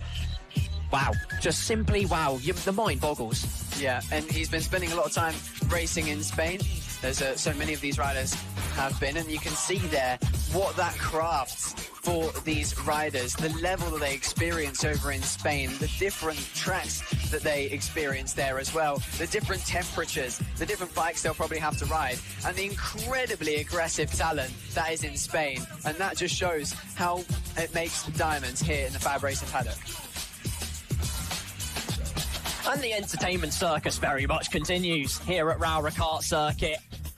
We're on to the senior mini-moto class, and if there's any part of entertainment that we're looking forward to see, Riley, surely it's this. Oh yeah, the senior mini-motos always deliver us a fantastic day of racing. It's been a really tight championship battle between Tom Burt, a newcomer to the class, a newcomer to the paddock as a whole, leading the way ahead of Harvey Jeremy. 19 points is the gap between those two. Then Andy Whedon trails by 82 points, trying to get his way into that championship battle. Still far from over, with 3 races in all 3 rounds we've still yet to come. 9 races left, which means there is an incredible amount of points yet on offer. And I don't think Matt Birkin has returned just yet. The hero of the senior mini-moto classes, still yet to make his comeback after not being seen since Houghton Park. Still waiting for Matt Birkin to make his rampant return. They go for their reconnaissance lap, a quick run through of the grid before we get started for the senior mini-moto class. We have on pole position, as it were, Martin Glossop, a 55.107. And then also in the 55s, a few tenths off, though, it was Harvey Jeremy, number 45. Second row is Tom Burt with Keaton Payne in P4, Nick Bennett and Mark Payne, 5th and 6th. Chris Payne in 7th, Nicky Lewis in 8th, and rounding out your grid of 9, it's Rob Gentry on the 5th row on his lonesome. Yeah, clearly Martin Glossop getting addicted to the senior mini-moto class after what was such an incredible wildcard at Ella Park, which saw him take a podium and a win in the second race. That was just incredible. Dominant performance from him, and I think we're yet to see some more dominance from Martin Glossop, making an effect on the championship fight between Jeremy and Burt. Of course, his son Vinny Glossop racing in the rookies, and if you're not familiar, then well, Martin Glossop, you can sort of understand why he's dominating in this fashion. Yeah, I mean, if you haven't seen senior mini-moto before, the first time you watch it, you won't want to take your eyes off it. Let me tell that to you. They line up on the grid. You'll have Martin Glossop on the left-hand side, Harvey Jeremy on the right-hand side. They all line up. Number 61 on the left, as you can see. Harvey Jeremy, number 45. The run down to turn 1. It's held mixed tails in many of the classes.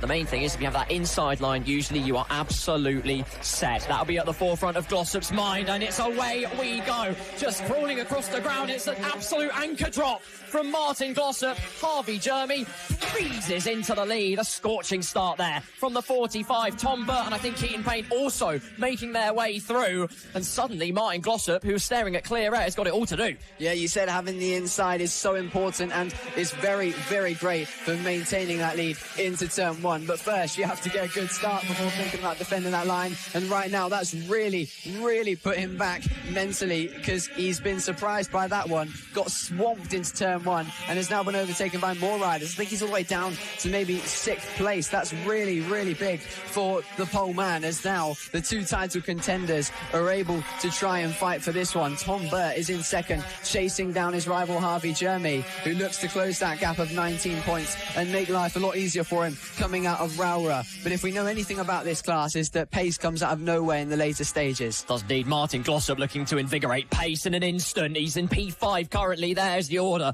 Harvey Jeremy in first, then you have Burt Payne Bennett, and then pole sitter Martin Glossop with it all to do. Throws the bike aggressively to the inside. In fact, is going down the inside. That's one done for Martin Glossop at McRae's corner. Can't quite get the power though. It's the momentum you compromise, because it is that mini motorbike. So late on the brakes though is Martin Glossop. Complete confidence, a hair's breadth away from maybe shaving some grass for good measure. He's got to hope he has the momentum though, and yes, gets the move done. Signed, sealed, delivered by the time they get to the Stewart-Esses. Sensational there from Martin Glossop. He's carrying so much speed through the corners, showing his level, of course, if you're not familiar with the name.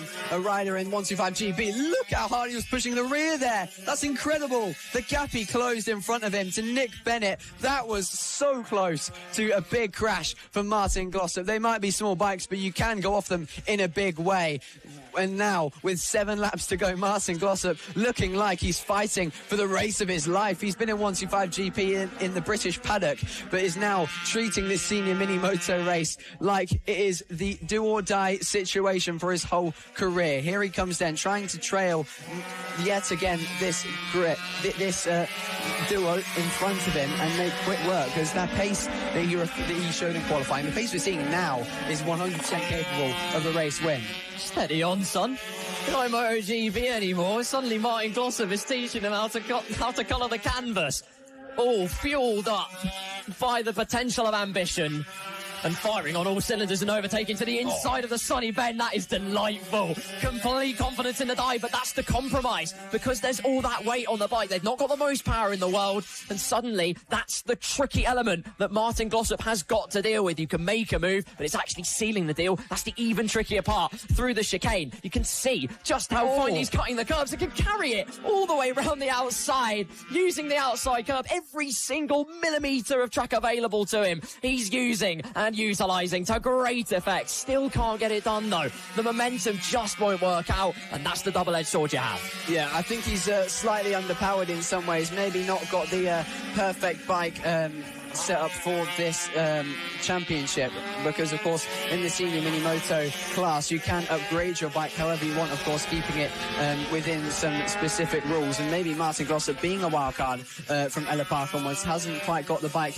in the right frame, but it doesn't matter because he's got the moves dialed down to perfection. He goes through and finally makes it stick on Nick Bennett and sets his sights on Keaton Payne in third and aims for a further point of the race lead. In fact, it was Tom Burt in front of him. He passed already Keaton Payne into 4th place, and look at that, that's the championship leader in front of him, and look how quickly he's destroyed that gap, and then it opens up again on the straights and he just sends it anyway. Complete child's play from Martin Glossop. Again, just exudes class in every single corner that he takes, and it's just that when he pressures him, he knows the reputation or the notoriety he might have, pressures Keaton Payne into that mistake, makes the move in fact so much easier than he could have ever imagined. That's all part of the game though, and look how close he is getting to the back of the championship leader. Tom Burt, the senior mini moto, has erupted into life. Martin Glossop might have had a slow start, but suddenly he's giving us something to savour as down the inside again at the sunny bend. Does he have the momentum? That's the critical question, and the answer is yes, he does. Martin Glossop back into P2, but no, switching back at Paddock Bend is Tom Burt, retakes P2. This is thrilling racing.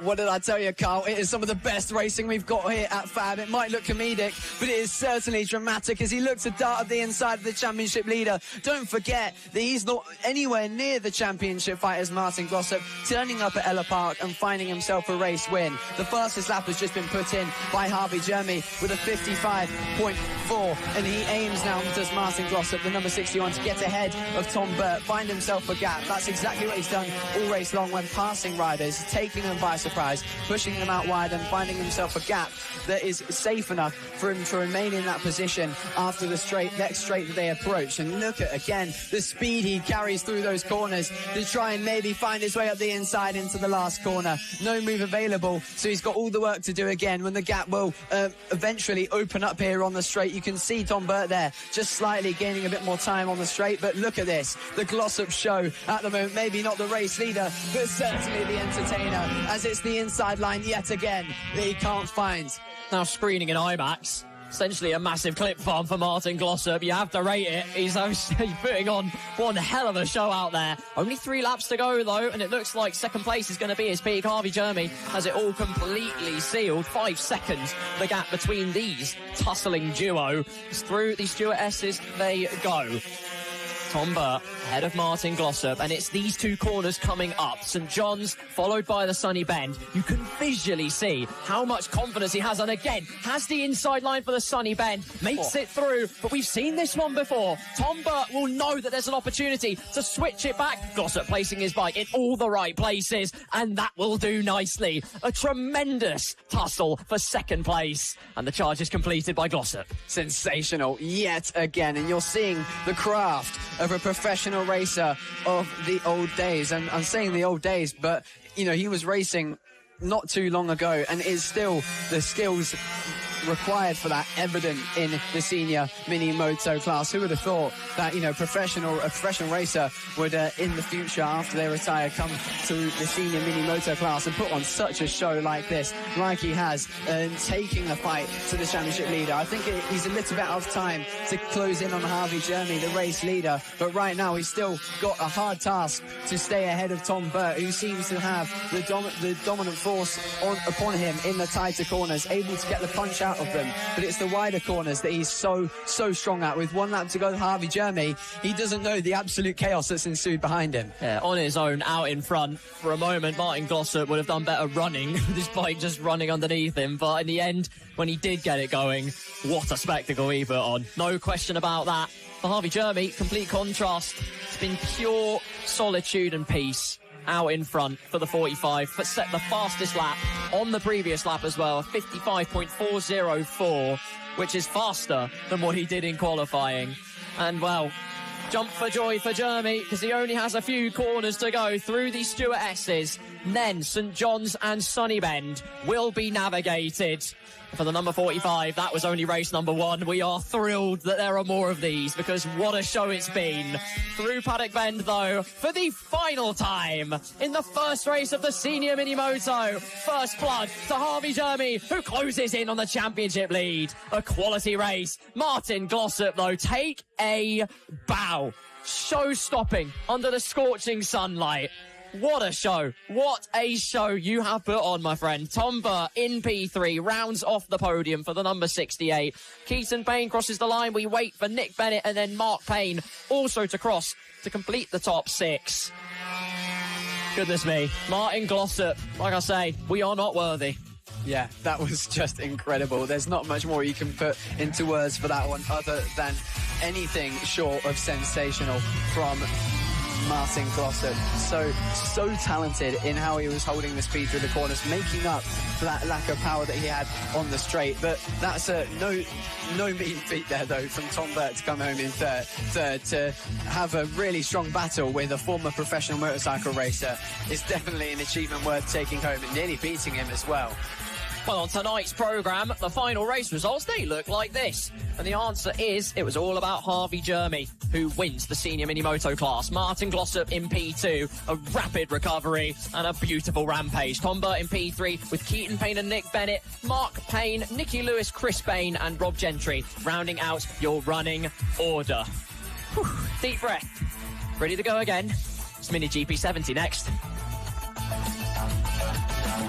The main event is here. The GP70s attack Rowrah in a few moments' time. The main class of the FAB-Racing paddock, and it is the one that produces the talent directly to the Moto4 British Cup.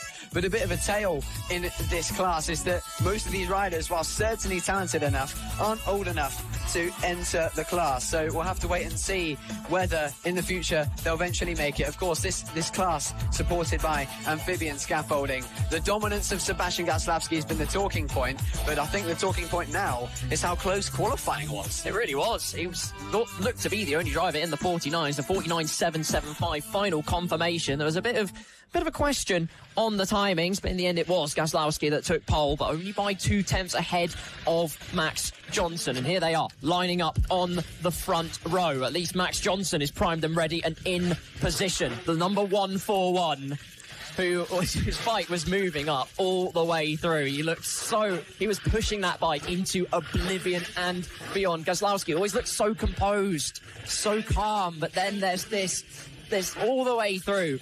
There's this other driver on the opposite end of the spectrum that is just pushing it to the absolute limit, has the bike on the ragged edge. These two happy opposites come together, and it's going to be a brilliant battle we have on show. Oh, definitely. Max Johnson, a bit of a surprise name to see there on the front row, and for good reason. Great to see him being so quick here at Rowrah. Clearly a favourite track of his. We spoke to him yesterday, and he was super happy with how everything is going this season, how he's been gradually improving. And he said gradually, but the improvement from Ella Park to here, well, he wasn't at Ella Park first of all, so certainly is amazing. So Max Johnson looking to make trouble for Sebastian Gaslavsky, and if he can, he'll be the first person to do that this season since Bradley Curtis at Lid. Fastest infinite improvement in my book then. If he wasn't there for Ella Park, fair play to him. He's got all the chasing to do on the might that is Sebastian Gaslavsky. A remarkable talent is Sebastian Gaslavsky. You can pick the pocket of him. Boy, does that set you up well on a psychological perspective. Making their way through the final few corners when they line up. Gaslavsky, the number 64, there he is, weaving up the bike, invigorating temperature into the tyres. He's on the left-hand side of your picture. On the right-hand side, it'll be the number 141 of Max Johnson. Here we go then. This is the one you've all been waiting for. Yes, it certainly is. Two strokes, revving wild.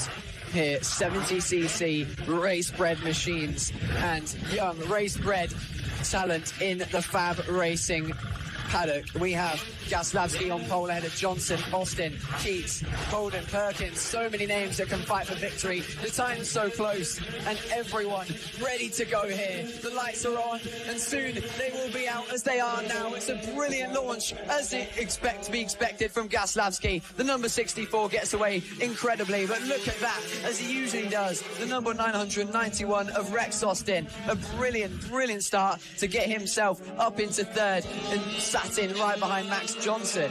Keep in mind, I mean, you may not have known that Rex Austin had a monstrous high side after the last corner in qualifying, and all of, 2 hours later, he's back out there and challenging for the podium. Pure resilience. And he had the massive high side, he hit the deck, slapped on his front, and just put his thumb straight up. Absolutely fine. Carry on. Born and bred different are motorcycle riders, and that's why we love it. The FAB-Racing Mini 70 GP, led by Gaslavsky, who's just checking out in front. Max Johnson has Rex Austin on his case, and to come from that kind of crash, like you say, and suddenly be piling on the pressure already into the podium places, now has P2 in his crosshairs. That's going to do a world of good. Yeah, it certainly will. He's going to be chasing down Max Austin, Max Johnson even, for everything that he can possibly give to this battle. They've been battling a lot for third and fourth so many times this season, especially back at Hooton Park, which is where Max Johnson was really strong, but none more than how strong he is here. Fastest out of the race, though, on lap 2 from Rex Austin as Gaslavsky settles into a pace. But wow, so impressive from Max Johnson to hang on to this at this moment in time. We're expecting Gaslavsky to pull away, but you know, the rides that we're seeing from some people have come out of nowhere and are starting to be really impressive. If you're wondering why Caelan Ratcliffe isn't here on the grid, of course, if you didn't hear us mention earlier in the the GP70 qualifying, the session 4 this class, he unfortunately had a monstrous crash at turn 1.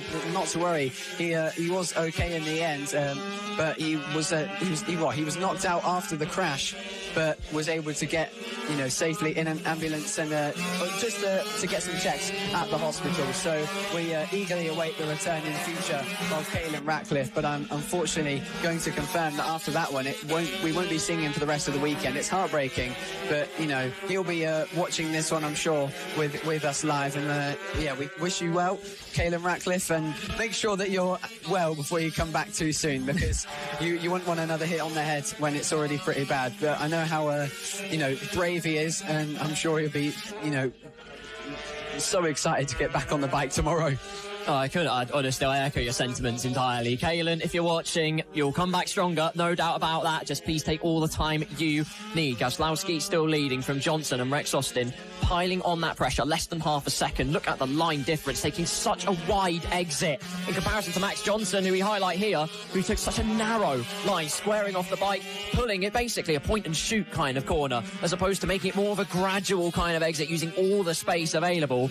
Rex Austin exploiting every single piece of track available to him. Towards St John's and the Sunny Bend they go. 9 laps to go, 8 when they cross the line. Bradley Curtis has had a great start. Struggled a little bit in qualifying to Bradley Curtis. Down in P7. Had a great start. Big old boost up to P4. Has Daisy Polden and Josh Perkins right on his case. We'll keep a close eye on that one as well. Gaslavsky sets the fastest lap of 49.751. It's closing in on his qualifying time, for goodness sakes. But then between Max Johnson and Rex Austin, it's anyone's game. Oh, it definitely beautifully, as these two are complete fighters, and they will not back down until they are up in that second place across the line. And here comes Rex Austin trying to find his way through. He was back out at Silverstone 2 weeks ago, and he showed some incredible pace. A small mistake in the final race that he competed in, unfortunately wiping out Travis Shaw as he darted to the inside with a very brave move to try and find his way onto the podium. Unfortunately, didn't go quite well, as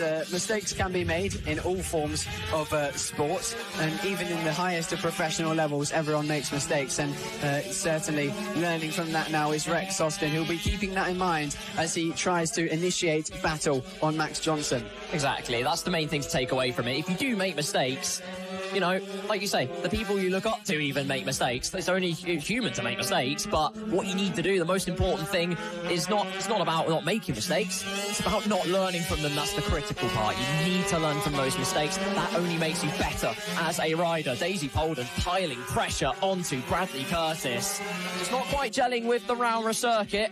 Just not finding his flow in the way he would have hoped. Daisy right on his case through to the Stuart S's they go. 71 versus 127. Daisy Polden 51.065, her best lap of this race, set on the previous lap, finding plenty of pace and purchase, and maybe even being bottlenecked by Curtis. Yeah, Daisy Polden is another rider flying the flag for the House of Moto and trying to win the top female rider of the year award in 2026. But right now we go back to the battle for second. There's no yearly awards that they're fighting for at the moment. It's all focused on this very moment here in Rowrah. It's such a great track for battles, isn't it? There's so many dive bomb opportunities which we're yet to see from Rex Austin, who's just waiting to find his way through on Max Johnson. If he goes too early with 6 laps to go, then he's going to allow Max Johnson some time to watch him, see where he's strong, and plan a move maybe on the final couple laps. So I think that's what Rex Austin's doing. He's scheduling out his race and waiting for the right time. I feel like I'm being converted here in terms of my preference of wheels. It's just brilliant, because they are so narrow. You minimise the wheels. It's all about rider and machine combining into harmony. You can see them ducking behind the bubble, making sure they're as streamlined as possible, tucking their knees in, using that air resistance. It's all about the physics as well. It's so much about the person on the bike as it is about the bike itself. It's so brilliant and technical, and they can send it absolutely everywhere, even on what we do as a kart circuit, where sometimes it can be very difficult to make moves depending on how wide your machine is. Here they got no sorts of problems. Like you say, so many dive bomb opportunities, so many places to pick the punch. Yeah, and I would say, Carl, join us on the dark side, but in preference of motorcycle racing. But there's nothing dark about it, because the futures of these kids is so bright in the GP70 class. You can see there Josh Perkins in 6th place, trailing this group. He's just making his way through the 70 class at the moment, trying to learn his trade in that context. But it looks like someone came into the pits there. That was Maxwell Keats, I believe, who pulled his way in. He was in running in 5th at that point, so something clearly wrong there for Maxwell Keats, who did such a good job in qualifying in 4th. That was his best in season, so that's a real shame for him. But again, the great thing about it is that there's plenty more opportunities for the rest of the weekend. There are indeed. I thought for a moment that Josh Perkins had really closed in dramatically and then pit in. It's like, what are you doing, son? He didn't. This is good news. He's been P6, still sitting pretty, waiting for potentially these two to squabble a little bit too hard, and then suddenly sliding on down the inside, 2 for the price of 1. Gaining with interest. Speaking of gaining with interest, Rex Austin has been joined completely. They've been super glued to each other the entire race. Max Johnson and Rex Austin. Gap at the end of the previous lap was 2.5 tenths of a second. Now 3 tenths. 3 laps to go. We've got Curtis and Polden still on the screen for you. 127 trying to chase down the 71. Chase down's not a problem. It's overthrowing the power of the number 71 and shows the bike to the inside. We've seen a low side there already happen by just being a bit too greedy on the lean angle. Polden holds it nice and firm though. Her chance is coming. She's just got to play it patient. Yeah, this is a magnificent ride here from Daisy Polden. trying to achieve her best result of the season, currently in 5th in the standings, might be 4th at the end of this weekend if she's able to close in some points gap thanks to Caelan Ratcliffe being absent from this race weekend. So a trail of top 5s certainly will do her favours in that sense. But I tell you what, Josh Perkins, he's been pushing on the last couple of laps, looking to join this fight. He's on it here and putting in some fantastic pace. The confidence that he's built since Silverstone has been electric, and we're seeing a new rider in the form of Josh Perkins. Yeah, Perkins' power propelling him along very nicely indeed. If you were done with the letter P's, well, Polden's there as well as Perkins look down the inside. If Daisy Polden gets bottlenecked up, Perkins knows there's an opportunity and he can smell it, growing ever closer. It's like a shark, a drop of blood in the water. He'll smell it right on cue. Meanwhile, looking to Sebastian Gaslowski. Haven't really had much to talk about with Sebastian Gaslowski. Very similar to what we saw with Mason Frederick not too long ago. 9.5 seconds up on the rest of the field in a completely different league to the rest of the riders. Yes, qualifying was a close quarters affair. The race has been exemplary, and a fastest lap again, a 49.671 with 1 lap to go. He's got half of it to complete. Exemplary, an exhibition from the 64. Yep, yet again showcasing his incredible talent and how he is so good at managing his races, even when he doesn't need to, even when he hasn't got a rival that can trouble him if he doesn't. But like the very small occasions that he's been dive bombed into turn 1 when he's been on pole position, or maybe not just had the best of qualifying sessions for him, being 2nd place, and he just comes back and bides his time. He knows he's the fastest, and in another situations he dominates, and that is yet another one. Here he comes around the final corner. Sebastian Gaslowski wins the first race here at Rowrah. Another sublime performance from him, but now we're waiting to see what is made of this battle between Polden and Curtis. It looks like there wasn't able to be a move between Johnson and Austin in the end, but look at that, the run to the line, that got so close. Daisy Polden finding the inside line on the exit, getting on the power and shifting through the gearbox, couldn't quite make it happen, and Bradley Curtis holding on to that one. Bradley Curtis, you might just be wondering, despite being so competitive in the championship standings, going into this one only 14 points off Gaslowski, possibly just feeling a bit under the weather. If you didn't watch Silverstone, then you wouldn't know that he had a monster crash into turn 1, and he's probably still feeling the effects of that. So a great ride from him to come home in 4th, but again, Gaslowski on top. Yeah, heavy hit for Bradley Curtis. Still comes back, puts in a P4, and Daisy Polden left it to the last 64 thousandths of a second. All that separated 4th and 5th. Look at that. The showboating, and he's deservedly so. Gaslowski doing the job and doing it brilliantly well, with finesse and flair over the line. I mean, that's the perfect way to kickstart it. Yeah, it definitely is. And, well, kickstarting his weekend is Sebastian Gaslowski on the 1st place position yet again here in FAB-Racing and the GP70 class. He's then followed by Max Johnson, who takes his first podium of the year, I believe. A great ride from him. But behind him was Rex Austin, Bradley Curtis, Daisy Polden, Josh Perkins, Harry James, Bojan Brzezowski, and then Maxwell Keats, who unfortunately couldn't finish that race. Clearly an issue for the number 24 that will hopefully be rectified in the next race for GP70s. But thank you very much to Amphibian Scaffolding for supporting that class, and what an amazing class it is.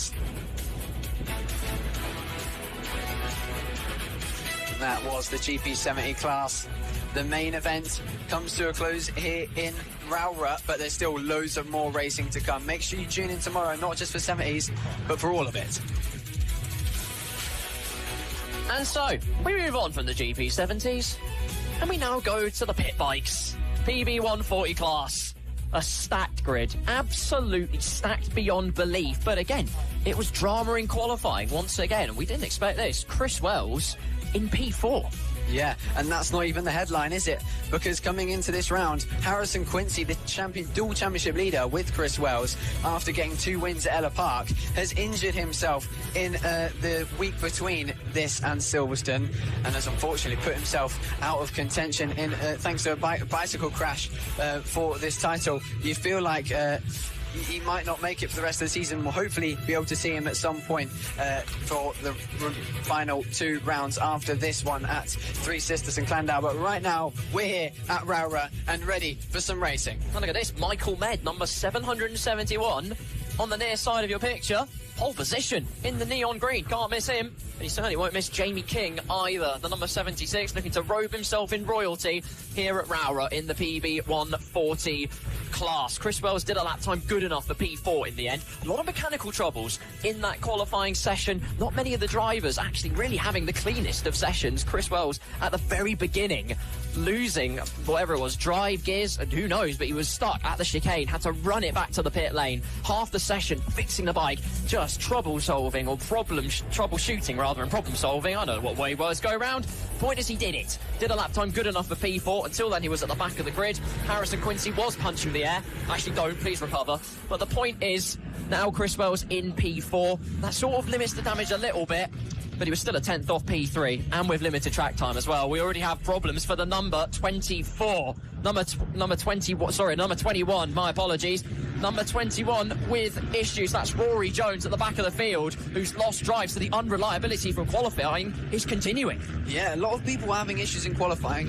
You and me were watching it from the race direction box out the windows, and so many people stopping off having issues. So clearly the pit bikes struggling to be suited for this track mechanically. So everyone making the correct adjustments after qualifying maybe, and some for possibly still learning their craft in this pit bike 140 class. But yeah, the championship, it was a big headline coming into this class and into this round as a whole. Pit bikes so closely knit together, but now there's more stories that get added to it. Rory Jones, that's race done already. Doesn't even get to make the start. Devastation for the number 21. The grid will line up. He's through the gate, and soon enough we'll go racing. On the left-hand side of your picture, Michael Med. Looks like a treble 7 to me, and you know what? He did hit the jackpot in qualifying. It was an interstellar lap time, nearly a second clear of the rest. Jamie King on the right-hand side, he's hungry for a victory, though. He's got Chris Wells behind him. There is a decent chance the flag will fall. They'll be laser-focused on the lights. Ready for PB140 because it's go, and Jamie King drops anchor in a big way. Michael Med is left to just sail on into the lead at the chicane. Already King has been swamped. Several places dropped. There he is on the inside line, down in P5, nearly P6. And once again, just like Martin Glosser, he's got it all to do. Yep, 100%. That is a huge mistake for pit bikes on it. The, I suppose you could say, resident influencer of the FAB-Racing paddock, if you're not familiar, here in the pit bike 140 class, was 16 points off Chris Wells and Harrison Quincy coming into this round with amazing consistency on his side. And now, unfortunately, that has gone down the drain. Starting second, got a really poor start, which he will not be happy with, because already in less than a corner, he has decimated the advantage he had over Chris Wells in terms of his starting grid, and has found himself back in 5th place, 4th place even, trailing Ben Simpson. You could say he's written himself off for the championship, but there's still plenty to come. And if we saw the performance from Martin Glossop, then we can take that and say that anything is possible. Really is all that got really close there between one of the guys. That was the number 17, Matthew McLean, trying to get through on Stephen Humphreys. Found his way on the inside and got a little bit too brave there, but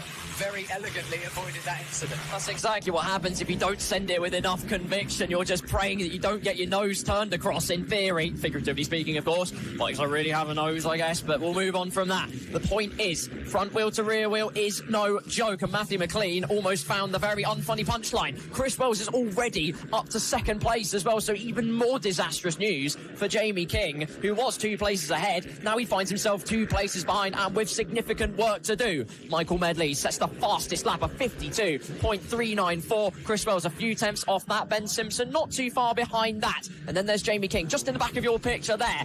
And that start, what a story that is. If he'd not dropped anchor there, who knows? Who knows? The sky's the limit in terms of the championship, but now once again he's got to build it back up.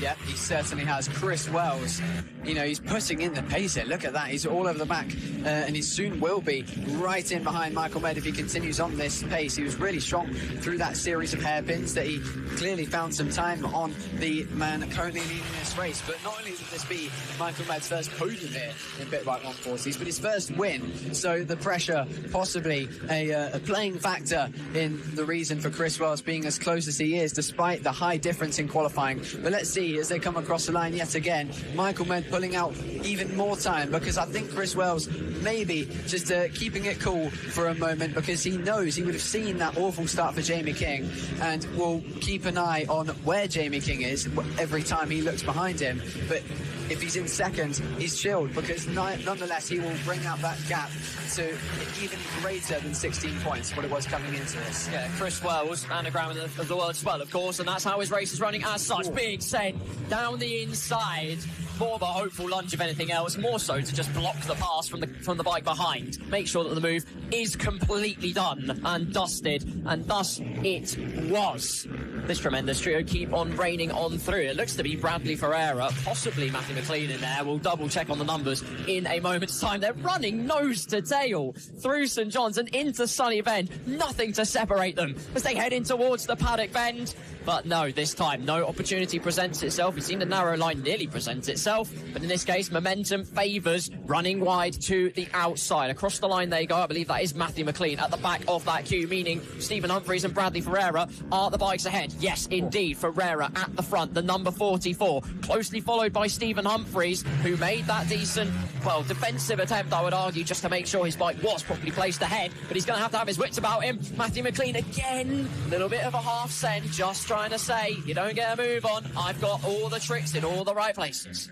This trio here locked so tightly together almost makes me reminisce of the golden days, but only a few weeks ago when we still had the Titanic trio of the Pit Bike 140s. I've used that adjective many times today because so many classes have had such amazing battles between three riders, as there is a fantastic dive bomb to get up into that fifth place. What an amazing move to get into the front of that group. And now as they come across the line, leading this group is Stephen Humphries from Bradley Ferreira and Matthew McLean. How will this affect the rest of the race to them? Will Stephen Humphries be able to pull away from these two, or will they close the gap back to them and make it a bigger group fight as these lot are packing up behind them? Indeed, I thought I saw another send going on to the hairpin, maybe from Matthew McLean. Not the case though. We look towards sixth on line astern, Jamie Hughes at the front of that queue.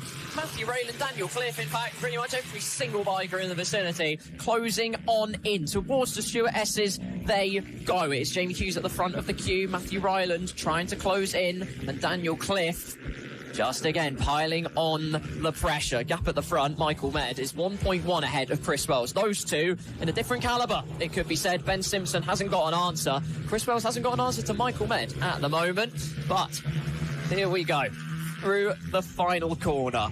And Stephen Humphries up to P5. Bradley Ferreira now shuffled to 7th.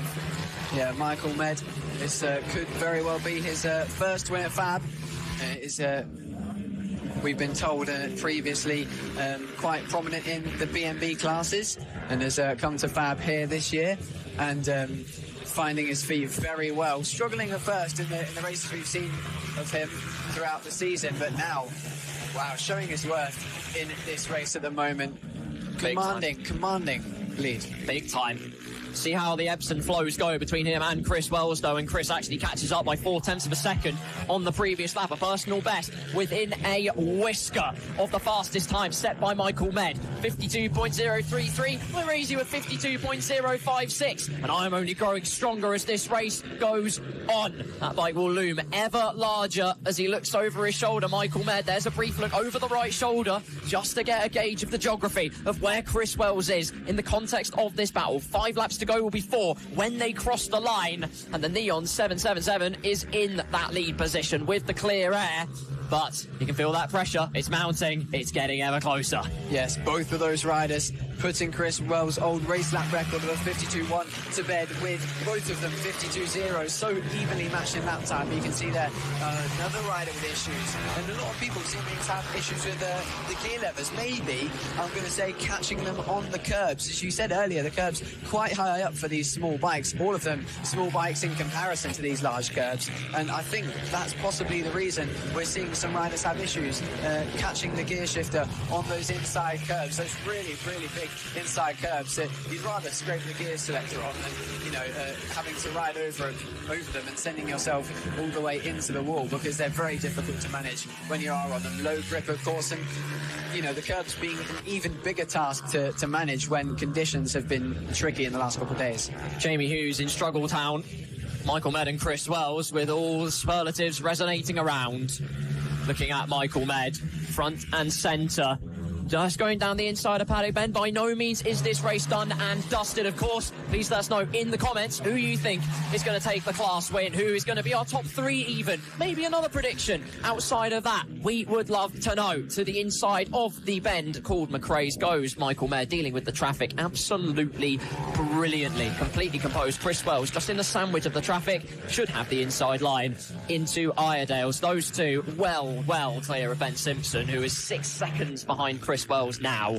So they're showing up, they're providing the class, but equally there is the ebbing and flowing again. Michael Med's just crammed the leg up now. Yeah, something maybe going on for Michael Med. I just saw him on the straight looking down there on his left side, so maybe having an issue of some sort, but it doesn't seem to affect him too much, because that gap remains, as you said, at about 1 second between himself and Chris Wells. Let's see how it changed when they come to line and see how much damage that did to it. It's 9/10 of a second. That is a substantial amount that Chris Wells closed, but still don't think it's going to be enough to close in on Michael Med unless there is a mistake for the number 771 in the final closing stages of this race. But keep your eye on Jamie King. He's closed the gap to Ben Simpson in third to half a second. While this wouldn't be the ideal race for him, he would have wanted to take some more points out of Chris Wells. He'll be happy with recovering to third after that start. Yeah, big damage limitation potentially for Jamie King. Here we are, a big quartet making their way through, albeit it will be, I believe, Jamie King just cutting on through the traffic, and it is. There is Ben Simpson in the front of your shot. Jamie King stuck again in a sandwich of traffic. It's parallels to Chris Wells, for God's sake, but they carry on. 2 laps to go here at Rowrah Kart Circuit. And you've got Jamie King just trying to haul him in little by little. 1 lap to go, though. Gap now at the front. Only half a second. Wow, Chris Wells has reached something here. He's found a new way to attack at Rowrah, and maybe a chance is on offer at the race win, and he is taking no second chances. He is going for it now and trying to get the race win to start off his weekend. This is promising for the remainder of the weekend if he's on this kind of pace, considering he missed pretty much the entire qualifying session and put in a Super Pole style lap to get himself 4th on the grid. Was by far an incredible effort. But now, as they come to the final few corners, Chris Wells running out of time, but an opportunity may arise. Piling on the pressure all the way through the sunny bend, but no can do Michael Med. No, we don't need to call a doctor. The racing never needed resuscitation. Through the final corner and to win race number 1 of the PB140 class. Michael Med does it. Chris Wells pushed him to the absolute limit with the fastest lap on the final lap between Jamie King and Ben Simpson. It's a near photo finish. 6 thousandths of a second between Jamie King and Ben Simpson. Electric entertainment all the way to the flag. Oh, Pit Bike Sonic there, rolling his way all the way to the line, missing out on the podium. He'll be devastated with that one, to be honest. Oh, heartbreak then for Pit Bike Sonic, as he will attempt to make a better job of that, to be honest. There's not much more that can be said in tomorrow's races, because that was not how he would have wanted it to go. Now, if he's starting in front of, he will be starting in front of Chris Wells. He has to make sure that he stays behind him, because Chris Wells, after putting in a 51.9 on the final lap, will certainly be able to put that lap time again into the track tomorrow. A whisker away from the pole time set by Michael Med as well. Absolutely crazy, but Here are your final results. First race of the PB 140 class done and dusted. Michael Med is the race winner. 4 tenths between himself and Chris Wells, who pushed him right to the limit until the very end. Between Ben Simpson and Jamie King, you could hardly call it an eighth-or piece of paper. Well, Simpson won that particular squabble. Stephen Humphries, Matthew McLean, Bradley Ferreira, Daniel Cliff, Luke Kirstein and Matthew Rayland round out the top 10.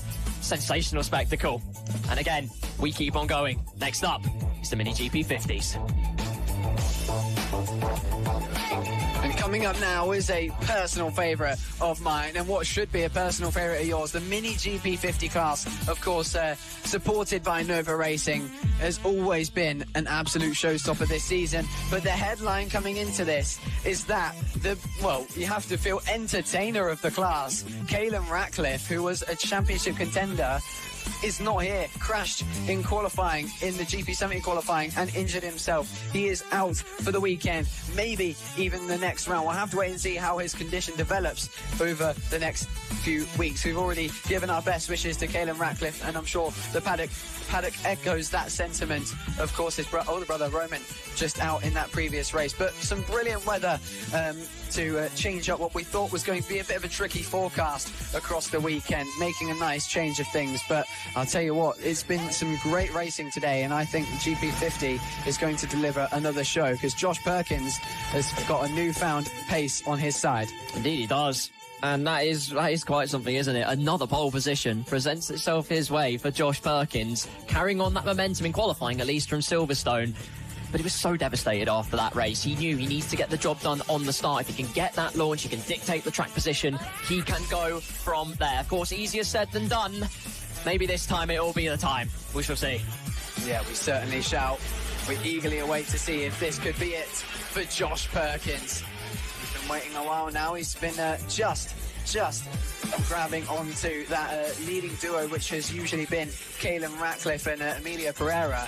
And now, out-qualifying Pereira, we've said a few times about how the run to turn one, especially when we get to GP-style bikes, making a bit of a bigger shape on track, it's going to be hard to overtake into turn one. And with the inside line, Perkins just has to make sure he gets a good start and stays there. That's what he needed in Silverstone, is to stay out there in front and stay competitive and give himself some time to mould into those first few laps and get on the pace that he showed in qualifying. And I think he's got that opportunity this time around. Does indeed. Starting on the front row alongside Emilio Pereira, the championship leader, as it were. Of course, does not have the challenge of his teammate on this occasion, which is, of course, we won't flog the horse any more than we need to, of course, but Caelan Ratcliffe was full to the brim with confidence, had such a great weekend at Silverstone, had immense pace, was looking to carry that.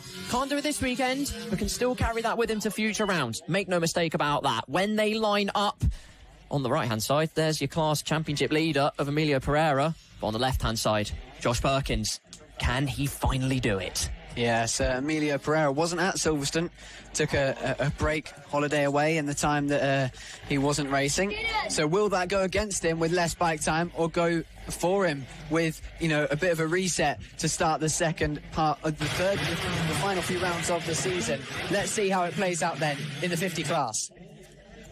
Oh, lies to the lights, locked in, and away we go, and a scorcher from Emilio Pereira, who immediately sprints off into the lead. Perkins has to settle for P2. Morris holds P3. They make their way through the chicane, absolutely nose to tail, but all completely unscathed. Emilio leads into McRae's Bend. Perkins looking to respond with immediate effect. Knows he's got the pace, knows he has the consistency, but he's now got to do the job of overtaking on the track. He's always been so good off the line there, Emilio Pereira. No matter what faces him into turn one, no matter what challenge of an unlikely pass into turn one, he makes it work. And this time he got so perfect of a start, he didn't have to worry about overtaking into turn one. He now leads from Josh Perkins, who looks up to the challenge at Silverstone.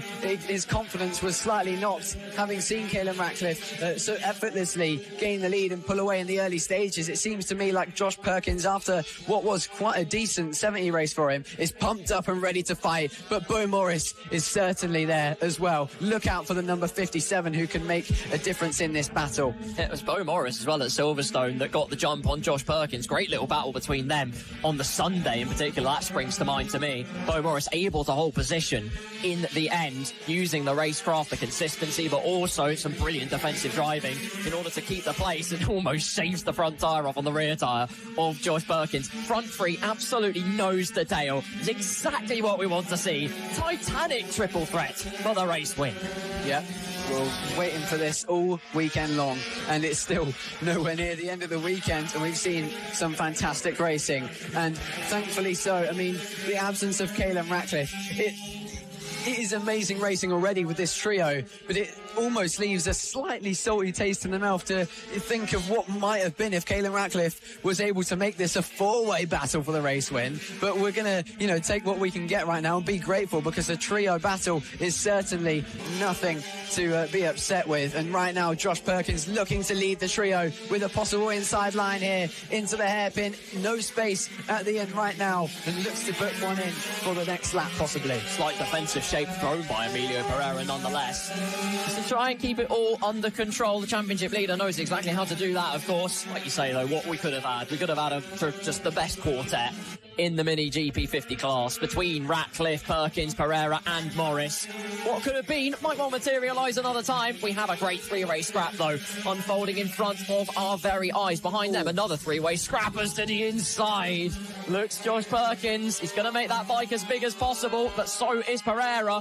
Just to pose the answer to the queries he has. Through the chicane they go. 8 laps to go here in class. Pereira, Perkins and Morris nose to tail. 52.2, fastest lap so far of the race, only 7 thousandths quicker than what Bo Morris was able to do. So the chasers finding all the pace in the world, but Emilio Pereira has it under control for the moment. Yeah, and while we're locked in on these three, we've got in fourth Reed Saxelby, who is trailing in front of Tommy Williams, Nelly Newth, who's doing a good job in the top 6 as well. Fighting once again with Danny Longhurst in the early stages, but has now made a gap of about 6 seconds, which also sees behind Longhurst, Williams, Skingle, Adele Everett and Oliver Cheeseman rounding out that top 10 and weighs the grid. But wow, look at that from Josh Perkins on the outside curb, getting brave to try and make as much space on the inside to get the move done in the last corner. But right now we're seeing, we're actually seeing Oliver Cheeseman, who has unfortunately got an issue. He's been plagued with many of them so far this season, and it looked to me there like Bo Morris was setting up a double overtake down the inside. We're going to have to see how that one played out in a few moments' time, and it may have ended in drama. I'm seeing yellow flags. I might just be for Oliver Cheeseman. I think it is. Thankfully, everyone got through safely, but right now we're watching Tommy Williams, who's made his way up into fourth. Another good ride from him so far, but I can tell you what, he'll be upset not to be involved in that battle for the win. Absolutely correct, yeah. Just the flags for Cheeseman. I saw Morris show the biggest overtaking shape, which didn't materialise. He still remains in P3. They go across the line in a moment's time round the paddock bend. Still got Williams. Saxelby right on his heel again. Nothing really materialising. Williams not running away with it. Saxelby will be there, though, just in case. They cross the line. 1/10 of a second between Perkins and Emilio Pereira. Bo Morris not far behind. Those three conjoined at the hip, and there could well be fireworks. Yeah, exactly, and that's exactly what these two want as well. If something goes wrong in that battle, they are there to pick up any pieces that may be left out there on the track here at Rowrah. With 6 laps to go, the battle continuing to heat up. Still no move for Josh Perkins. Maybe biding his time. Maybe biding his time. Looking for the late apex. I think he spotted his opportunity a couple of laps ago, and that was on the exit of the sunny bend. Carrying more speed on that exit curb. He's setting up the inside line for the paddock bend, but he's got to absolutely send it through the exit, which now Pereira is doing because he's noticed the gamer down the inside. Perkins shows the bike again. Another hopeful send, but just a send that was hopeful. Nothing more than that again, though. Pressure piling on. Pereira soaking it up brilliantly, though. Yeah, it's a popular move. It's that last corner dive bomb for the intermediate classes of the Ovales and the 50s. But right now, look how close he got there to the back wheel of Emilio Pereira. Josh Perkins, this is some ride from the number 30 to reignite his season in the GP50 Championship. He's had a great season, but he's firmly introducing himself into a regular winner and contender for that top spot, and Bo Morris looking to do that as well. He's still yet to take a victory this season. This will be his first win on big bikes if he's able to get it, but Emilio Pereira is experienced in the battle. The pressure will be on for both of those riders in the later stages, but wow, he thought about it yet again, Perkins, looking at every opportunity. Pereira leads, Perkins P2, Morris in P3 again. Perkins showing the bike at every single opportunity, trying to carve an inside avenue. Just can't quite do it though. Every single avenue that opens up the door is slammed shut by the championship leader. They're catching up to traffic as well. So Perkins just again looking to the inside of the Stuart S's. And no dice. It's snake eyes being rolled because Pereira has all of the aces up his sleeve, just shoving him basically nose to tail through St. John's and then through the Sunny Bend. Clip the left-hander. Take as much exit as you possibly need. Now running practically identical lines. And Perkins not opting to go to the inside line on this occasion. Looking for an optimal run through the final corner. Pereira could be caught up behind traffic. Instead goes round the outside. Perkins could have his wheel chopped off. Bo Morris could be there. Almost ends in disaster for the 57, and that relieves the pressure crucially off of Josh Perkins, who can now just set his sights on forwards.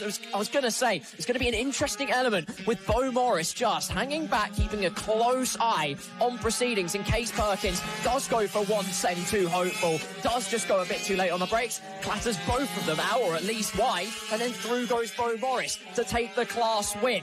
So 3 laps to go. Emilio Pereira leads. Perkins in second, was 1/10 by the end of the last lap. Could well be about the same. That could be the plan. Perkins needs to make something, though, out of the opportunity that he's got. He hasn't got the pressure of Bo Morris. Now just needs to throw caution to the wind. It is interesting, though, in the mid-pack, because Perkins, between Perkins, Bo Morris and Williams, this is personal. There's only 1 point between Perkins and Bo Morris. You've then got Tommy Williams, who is 2 points behind Perkins. 3 points separating third down to fifth. So Perkins is already going to gain points and gain arrears on Bo Morris. If he gets first place, it could be even more than that. The question was asked, could Josh Perkins finally do it? He finally could. With 2 laps to go, though, time is running out. Emilio Pereira putting his bike in all the right places. Perkins attacking with interest every single time. But still, it's just not materialising. Perkins has 1 more lap, 1 more tour of Rowrah Kart Circuit. Through the paddock bend they go. I'll tell you the gap as they cross the line, taking a narrow line to make it 1/10 of a second, making his bike as big as he can. The fastest lap of 51.975 from Perkins. He's showing it to the inside. This is the opportunity, but so late on the brakes is Emilio Pereira. Could set up the switchback though for Perkins. Weaving right and weaving left. Is he going to send it down the inside? No, not brave enough on the brakes. Pereira has all the answers, all the aces up his sleeve. He's laid all the cards on the table, and now it's Perkins to try and deliver the full house, running ever so close to just sending them both out of this, running with millimetric precision at every single opportunity. Pereira and Perkins providing a simply spectacular display, but one has to finish first, one has to finish second. Can Perkins do it? Pereira runs wide but has all the answers, and this wonderful race is won by the leader. The championship leader Pereira takes a phenomenal victory, 77 thousandths of a second. Perkins, oh, you have to feel he tried every single trick in the book. But Pereira knew it all. He's already been in the handbook. He knows the status quo. Bo Morris takes home P3. You wait a while for Williams and Saxelby to cross the line to round out the top 5. Riley, what a race. What a race. What an ending as well.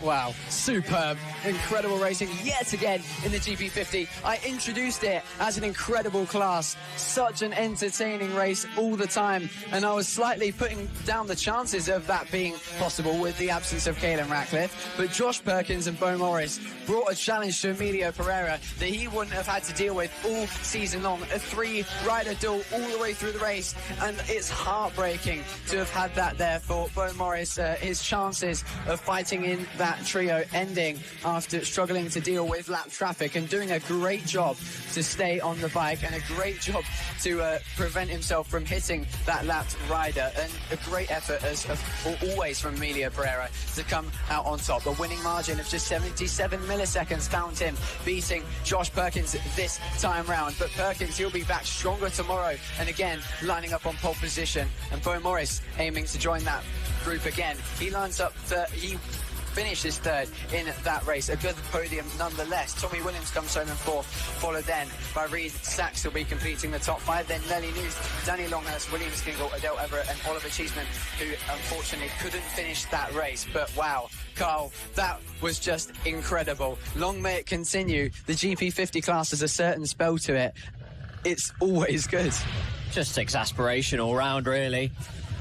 And the excitement is still continuing. After all of that in the Mini GP50, it's time for the one. It's the big one, the Extreme 200.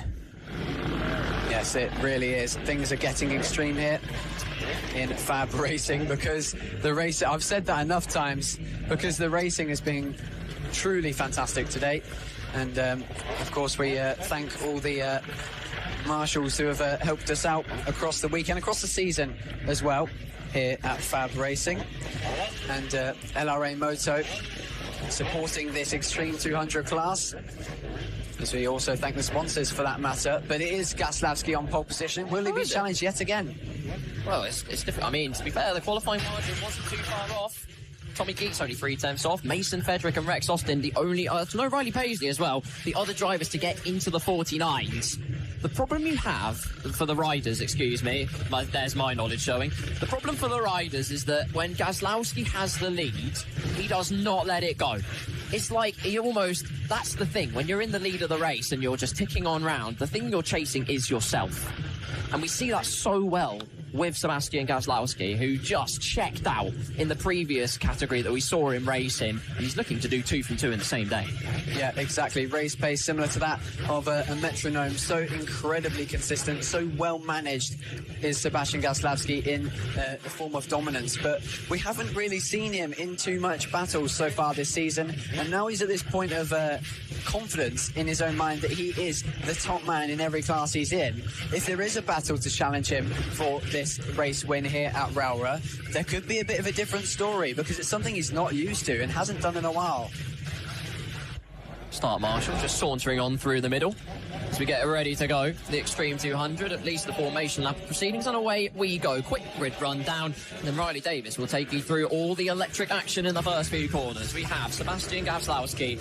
Surprise, he's on pole position and he has a 49.187 to thank for that. Tommy Keats in P2 wasn't far off, but still can't hold a candle to the number 64. Mason Fedrick in third, with Rex Austin sharing the second row.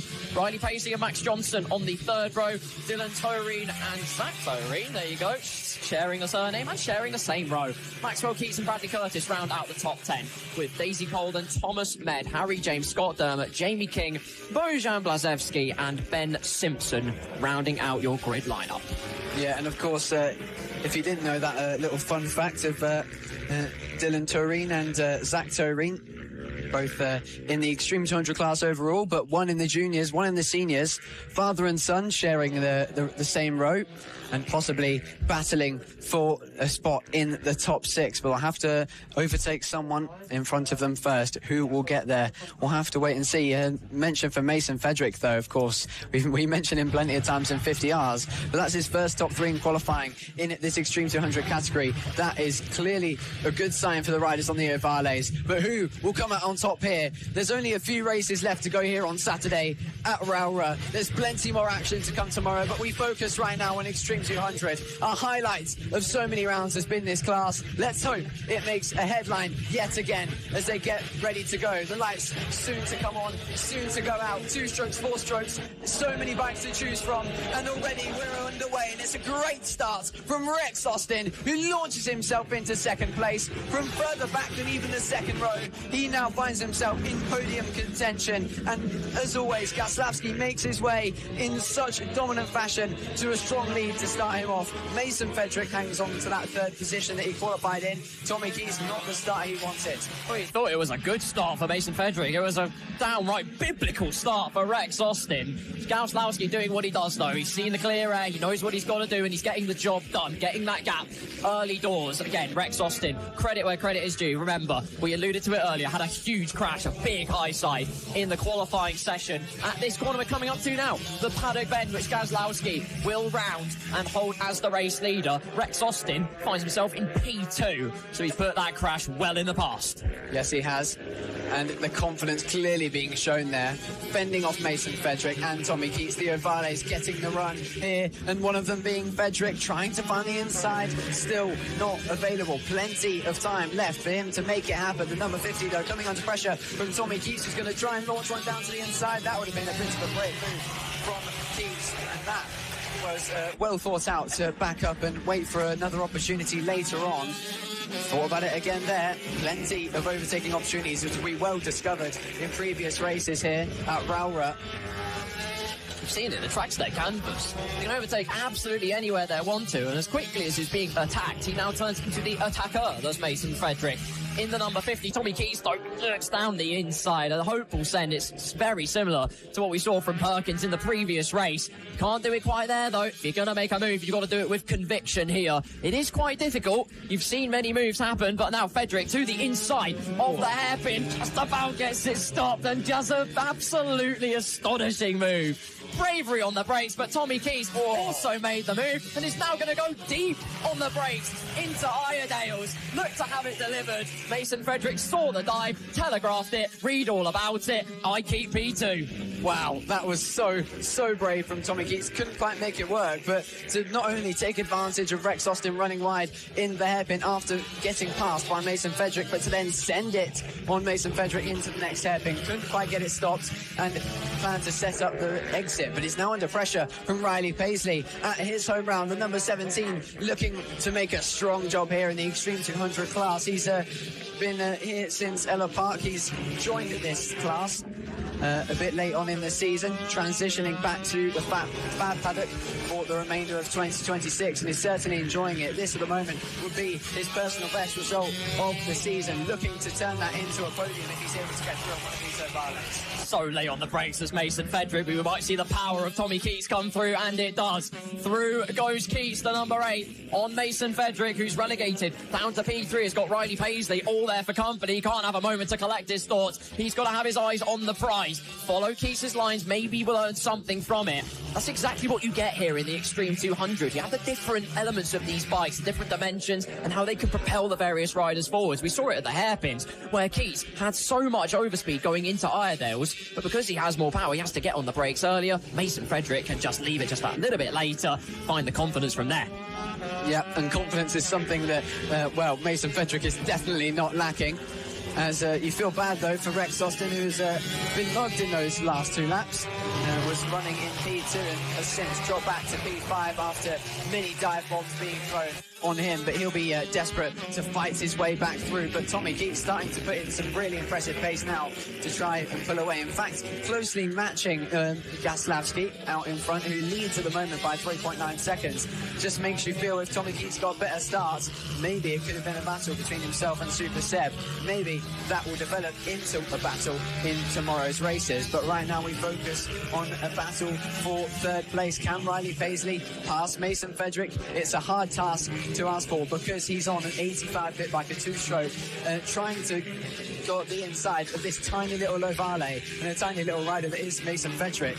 And that's what makes things so interesting in this class. And that's the brilliant thing, isn't it? It's all gloves off. You bring your machine, no matter how underpowered it might be, how late on the brakes you could be. You just flaunt what you're good at. You just bring everything to the table. And Mason Fedrick, wishing maybe he had a bit more power, but you can't. Beggars can't be choosers. He's doing a great job regardless. Currently in third place with Riley Paisley all on his case. Holding it down nicely is the number 50. Gaslowski with a 4-second margin. Lap times were basically identical between himself and Keats on the previous lap. And as they cross the line to begin the next lap, in fact, it's Keats who finds a 1/10 of a second. So it's not much with 6 laps to go, but it is still honest work. Thing to highlight as well is there's battles developing further back. You've got the likes of Dylan Toreen on Rex Austin. That gap's closed down significantly as through the hairpin we go.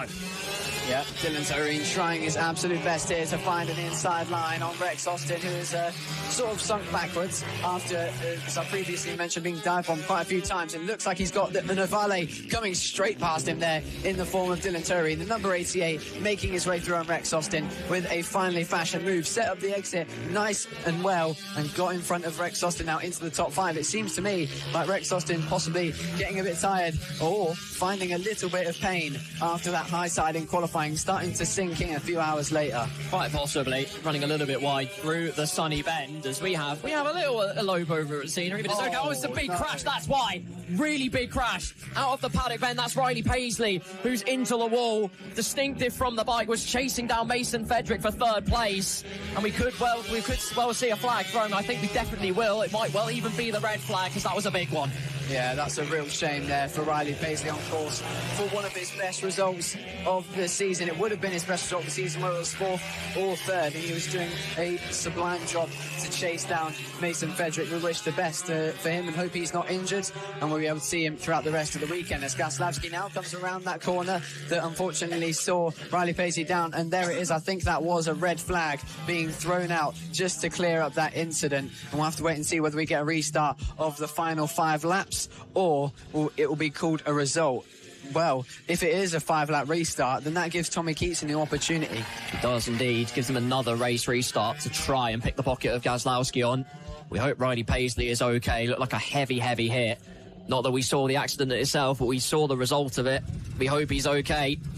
The number 17 out of this race. Out of 17 riders, we're now reduced down to 16. The order as they peel back onto the grid into pit row, they're just slowly making their way back round. The number 64, Sebastian Gaslowski, had a 3.6 second lead over Tommy Keats. The number 8, Mason Fedrick, the number 50 in P3. There they are, all lining up in the pit lane on the dummy grid.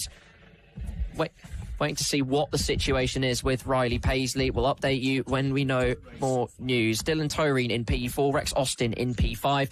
Max Johnson, Zach Toreen, Bradley Curtis, Thomas Med and Maxwell Keats round out your top 10. Well, brief stoppage to proceedings, but until then, it's looking like a cracking race. There were some great battles developing. Yeah, and I did mention earlier on in the race when we were talking about how strong Tommy Keats' pace actually was, is that it was strong enough to contend with Sebastian Gaslowski. If he's able to get the launch, it could very well be possible. He just got a bit of a rough start and had to fight his way back through, as we get a message in from race control to update us on the situation, just to relay the information that there is in fact a red flag. But people to look out for maybe after that first half of the race. Mason Fedrick could be looking at a better start, and then maybe finding himself in that podium contention at a higher rate. There is Riley Paisley, thankfully walking and seemingly okay, possibly just going to have to make his way over to the ambulance to get a few checks over, but good to see him up and walking, and hopefully he'll be able to get back out there tomorrow, and he'll be understandably disappointed with that. Greatest news possible. Riley Paisley on his feet and walking. Of course, will carry the emotional burden of it, but nonetheless, the most important thing is that he is completely well, albeit shaken, out of this race in the Extreme 200.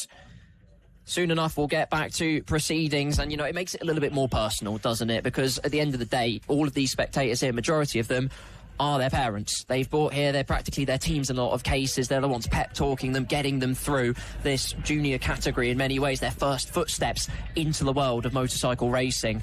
And so, when you see a crash like that, it just hits home that little bit harder. Yeah, it does. You can see the emotion there for Riley Paisley. Clearly disappointed, as I was saying earlier, was on course for his best result of the season. But there's still plenty more opportunities, of course. All classes, barring Moto Team, 3 races a weekend. so plenty more to come. 8 more, including this one still to finish, actually. So make that 8.5, I guess, for the rest of the season. And hopefully Riley Pacey's able to not only get back out for the rest of the season, but yeah, tomorrow, and find himself back in that position to take home a good result, because the pace was certainly there. Quite right indeed. Well, they're lining up back on the grid. We will get a race restart here in the Extreme 200 category. Your order, just as a reminder: Sebastian Gazlowski in P1, the number 64 on the right-hand side of your picture, front row. Alongside him, Tommy Keats, the number 8. Mason Fedrick and Rex Austin on the second row. As it stands, as it looks like, of course, Riley Paisley's grid slot will not be taken up. They go again for an acclimatisation lap here at Rowrah Kart Circuit. And I think Tommy Keats, in his realm, it's not necessarily, doesn't have to get in the lead. It's more so if he can keep P2. We've got 5 laps, as you can see at the top of your screen, a 5-lap sprint just queued in from Race Control, which, by the way, none of this would be possible without their assistance, without all the marshals that are here providing such diligent work, making sure this event runs safely and is possible in the first place. Yeah, of course. We will echo that statement in the FAB-Racing paddock. And, of course, the grid will form in the way of the results before that red flag came out. Gazlowski starting us from pole position, then followed by Tommy Keats and Mason Fedrick, repeating the exact same front row that we started with, and then Rex Austin in 4th, who might actually be able to find himself with a better start this time. Maybe a bit of a break just to reset, get some fluids, and perhaps recharge and get back to that podium battle that he was so valiantly fighting for at the start of the race before he started to drift backwards. Well, Mason Fedrick was sparking his intent, saying, I want the race lead. All he's done, though, is allow himself to be parked in front of by Sebastian Gazlowski. A 5-lap thriller awaits, a sensational sprint. Riley, take us away, my friend. Well, we await the lights to go on, then out. Tommy Keats looks up to the lights. Sebastian Gazlowski looks up to the lights, covering the front row. And then the rest of the grid behind him, chasing them down.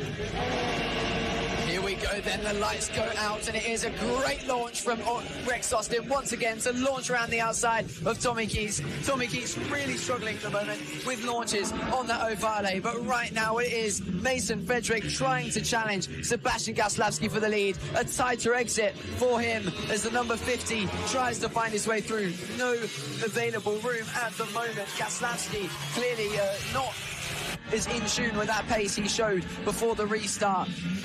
For now, he's got a few laps where he can mould himself back into it, but I think this is where everyone else needs to take advantage of that and beat him up here. Right. Mason Fedrick up into second this time. Rex Austin didn't pick 2 for the price of 1. Tommy Keats, though, you can see the shape just at the left-hand side of your picture, getting oh so close to making the move stick. But it's twice. It's such a punch to the gut for Tommy Keats, who couldn't get it done on the second start either. Throws it to the inside, but it will be Gazlowski. Mason Fedrick, Rex Austin, followed then by Tommy Keats, who's going to shize it up into the hairpin corner. Not late enough on the brakes there, though. That's the advantage that Rex Austin will hold, having less power and less speed. Can go later on the brakes and pose the defensive shape. He's going to hold it round the outside, will have the switch back. Now can utilise the power of the machine underneath him. Tommy Keats up into 3rd. Yeah, of course, the 4 strokes able to cut underneath the 2 strokes, take a tighter line and get the grunt off the corners to deliver that power more efficiently. In the GP70s, of course, 2 strokes, you want to stay above the power band. They've got to take those wider lines and make the corners as long as possible to try and carry as much speed through them. So that is allowing the Ovales to, get those dive bomb opportunities where they can make it almost triangle shape out of a corner, a V shape, I suppose. But we're now looking at a pit bike at the moment, leading Max Johnson, trying to figure out who that is. That's the number 25. I believe that is Zach Toreen, I think. Yes, it is. Maybe the 189. So something wrong there with his number on the timing. But nonetheless, yeah, he leads it ahead of Max Johnson and his son Dylan Toreen. So this might be turning into a bit of a group battle. It could be a family grudge match, even potentially. Not there is a family grudge match, just to be quite clear, but it's entertaining nonetheless. As through into St John's and the Sunny Bend they go, with 3 tours to go, make that 2 when they cross the line. Gazlowski's there in the lead, but then showing it to the inside. Mason Fedrick had been picked to the punch by Tommy Keys was not going to take it lying down. Almost sent it down the inside at Paddock Bend, but has to settle for it. The sheer grunt of the number 8 is too much. That was fantastic, that was. Mason Frederick did well to keep it clean, but Tommy Keys has just put in the fastest lap with a 49.3. Again, though, it's just so upsetting to see that he gets these difficult starts in these last 2 starts of this Extreme 200 race, because it's there, the pace is evident that it's enough to contend with Gaslavsky and maybe even more. And so hopefully in the rest of the weekend, 2 more races for these guys. Tomorrow he'll be able to set that right, focus on dropping the clutch and getting the run down to turn 1. Yeah, Zach Thoreen, in the news of the Toreen squabble, looks like Dylan Toreen's actually got past Zach Thoreen. Max Johnson also able to do that earlier in the lap. Final lap here in the Extreme 200 class at Rowrah Kart Circuit. Thank you for tuning in, wherever it is, wherever you are in the world, whatever medium you're consuming. It's very much appreciated. We are glad to have you here. You are watching the race leader, Sebastian Gaslowski, who said it was so nice now in the LRA Moto Extreme 200 class.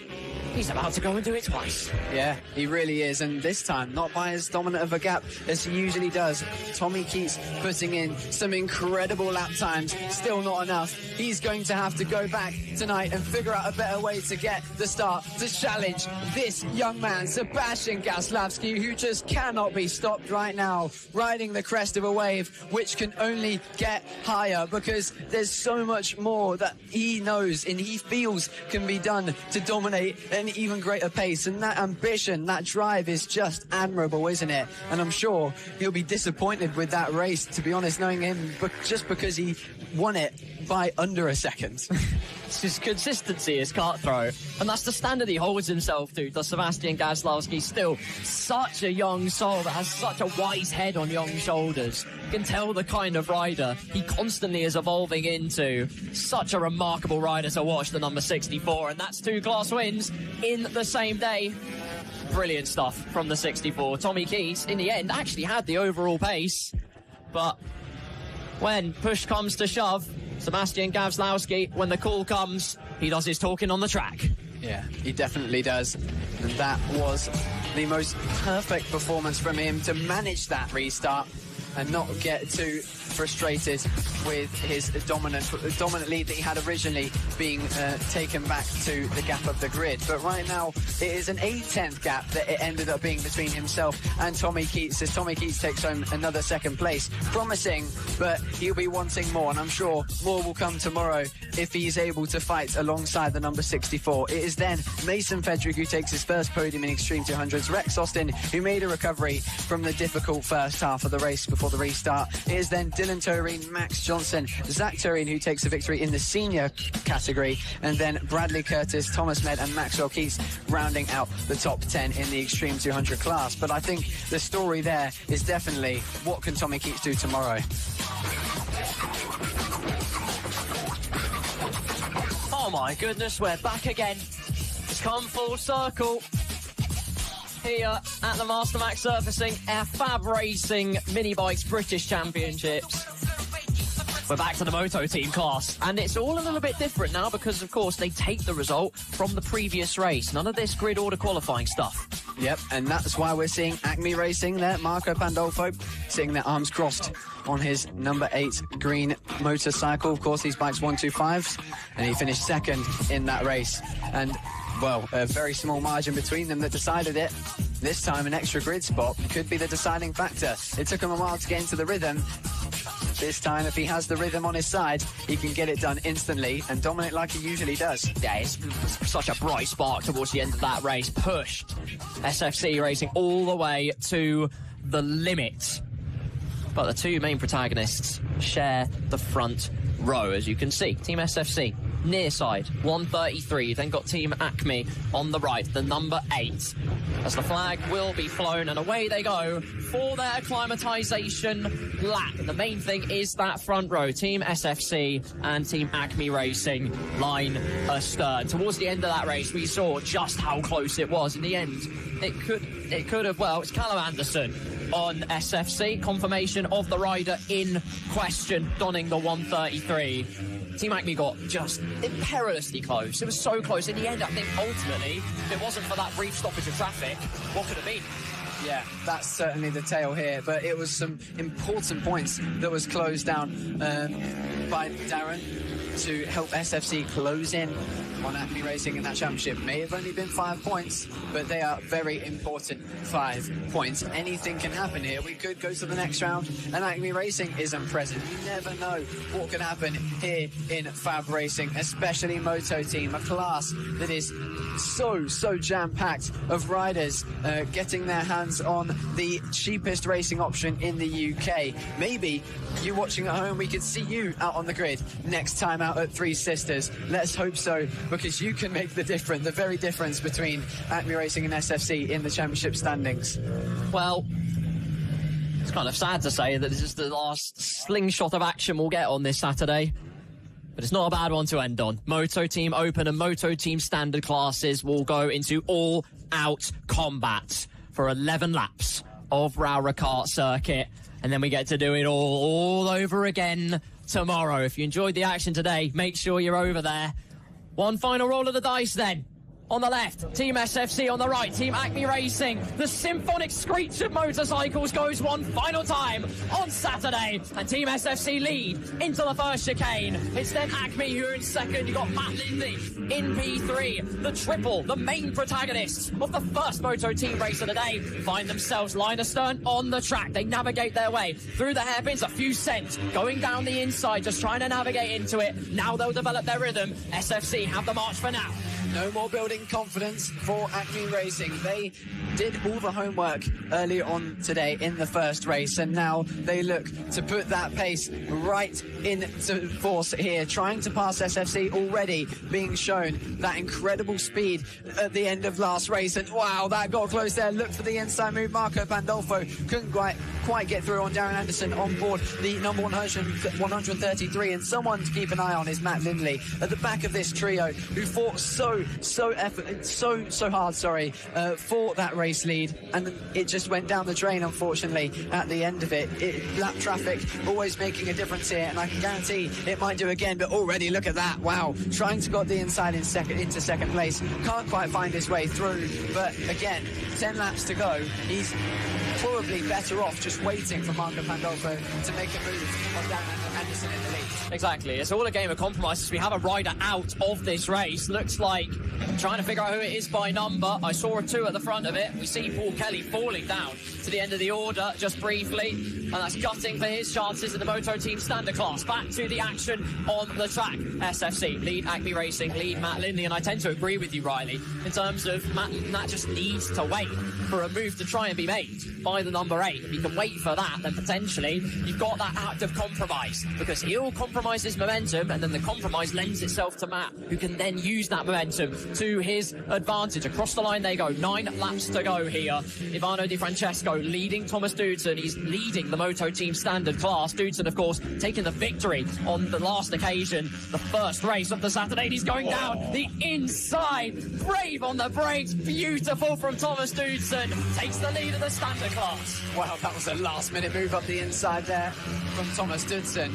Absolutely incredible, so brave. And, you know, if you were with us for the first Moto Team race, you would have heard me say that he told me he doesn't like this track. He doesn't go well here. He struggles, but he's doing better than he has all season. He's leading the standard class now. Took his first standard win yesterday and looks to make it a double. As it looks to me like Acme Racing has got back into the lead. Quickly trying to respond is Darren Anderson, trying to force that SFC bike back up the inside. Now we're going to see that trio engage in the battles we saw so elegantly fought earlier on today. Well, they might have a substantial buffer in the championship. You wouldn't think it with the way he's riding. Acme Racing takes back the lead and says, no, I want every single accolade in my corner. SFC won't take that one lying down. Make no mistake. They'll push it all the way to the limit in the same way that they were pushed to the limit in the very first Moto Team race of the day.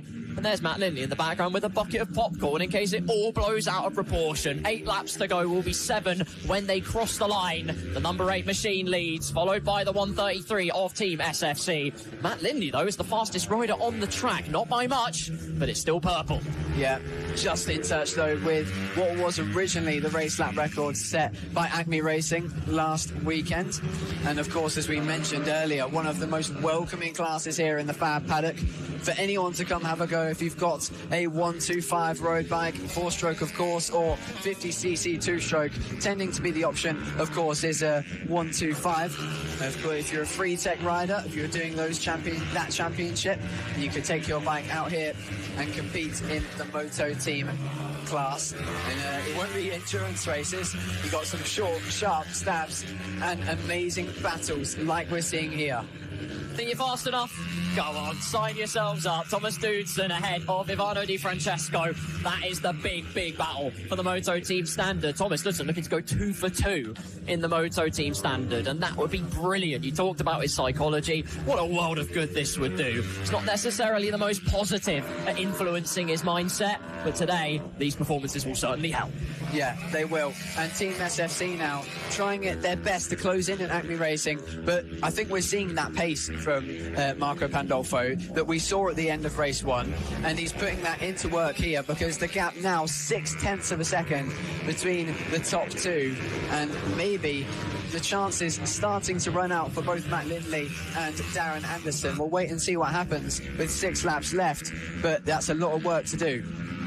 Highlighting at the moment what's going to be a lovely little battle here for number 63, I think it is, Fraser Kinnaird versus Gary O'Keefe towards the back of the field. They're in close quarters combat. It's all line astern. We have a rider in the middle of the field that looks to be just a mechanical failure. We'll double check it in a moment. Meanwhile, they all make their way through the traffic safely. Team Acme, SFC on the inside, getting very close indeed. Was one inch away from being a slice too many, but they remain line astern in 1 and 2. Matt Lindley remains in P3, separated the 3 of them by less than a second. We're rolling back the hours in terms of the Moto Team class. It's a rinse and repeat of previous, except it's Acme that leads the charge.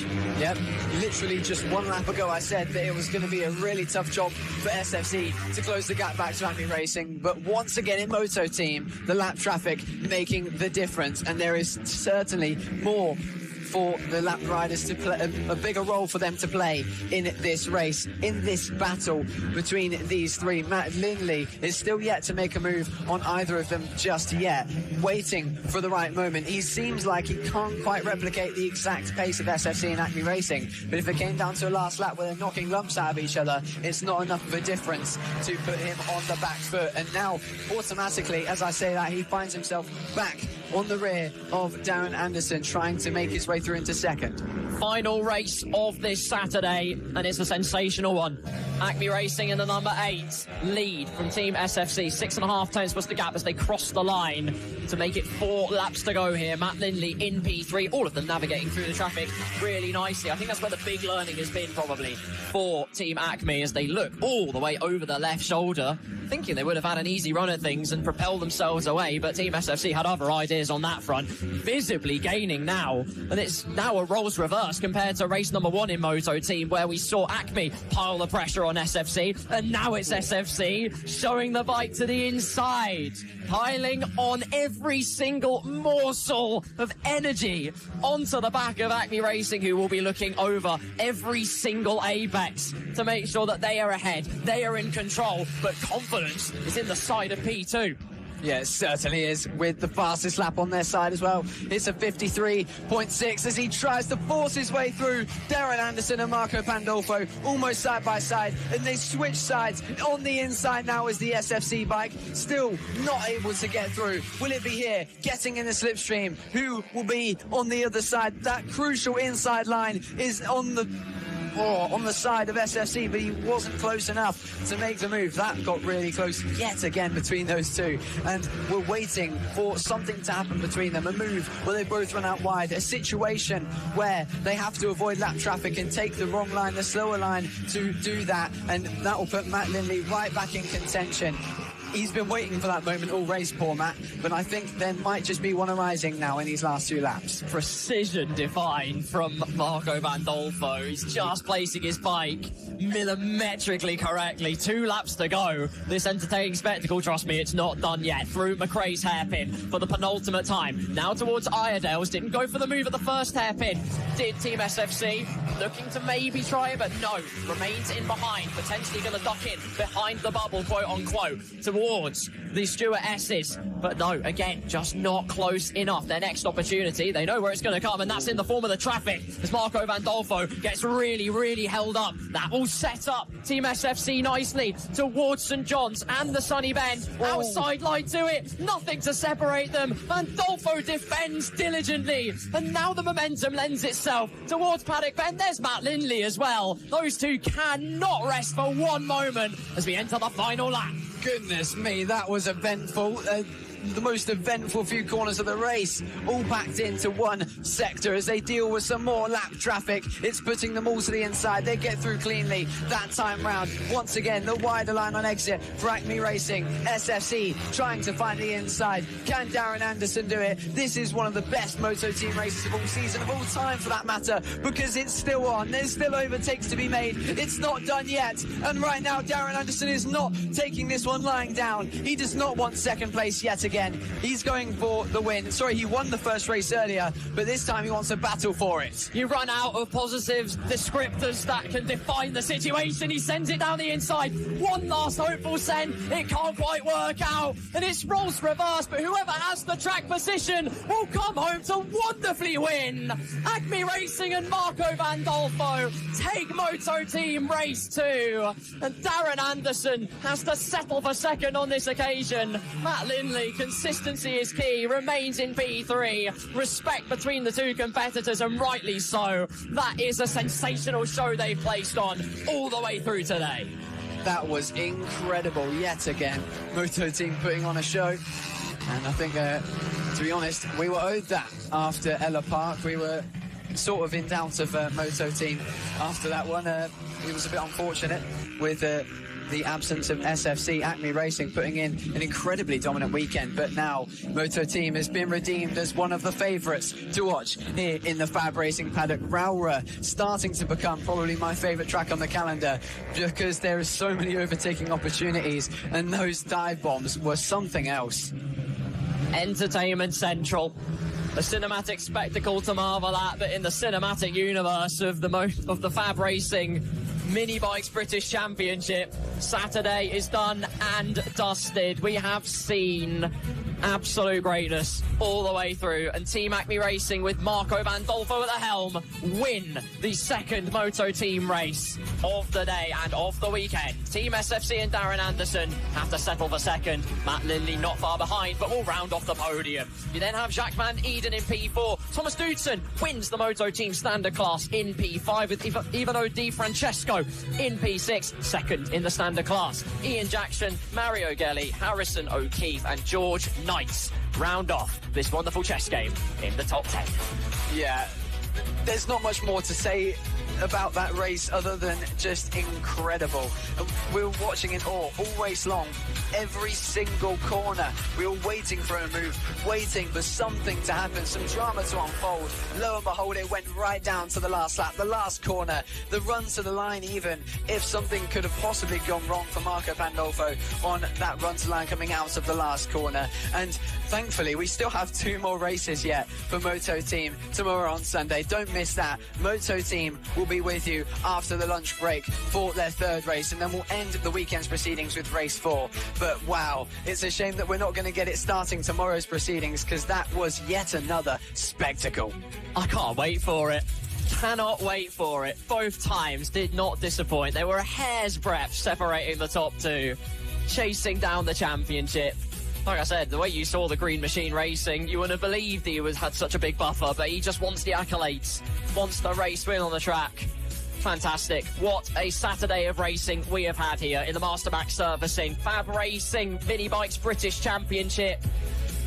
Riley, wow, that's a gentle introduction for me, isn't it? Yeah, I was just about to say, that is someday to come into the FAB-Racing paddock with such amazing racing on the TV. We hope you've enjoyed it, and we hope you've stayed with us all the way through the day. We wish, of course, the best for Caelan Ratcliffe, who unfortunately can't compete for the rest of the weekend. Another message for him, echoing the rest of the paddock's thoughts with him. But more racing to come tomorrow. 2 races for every single class. Double the racing, double the action, double the fun, and, you know, double the amount of races we have to commentate on, meaning that, you know, the more likely we're going to be out of breath and losing our voices tomorrow evening, because it is going to be, well, I guess you could say breathless. But thank you very much for tuning in. And before we round off, Carl, if you can possibly choose, is there any specific highlight from your very first day here in FAB-Racing? Oh, mate, I'd be pulling.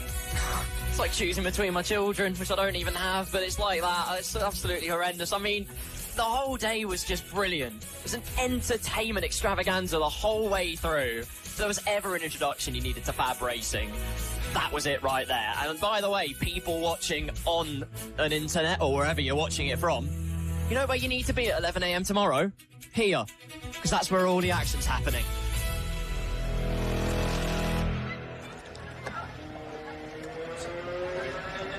Well, I think that is about it then that we have on Saturday, as you very, very rightly wrapped up there, Carl.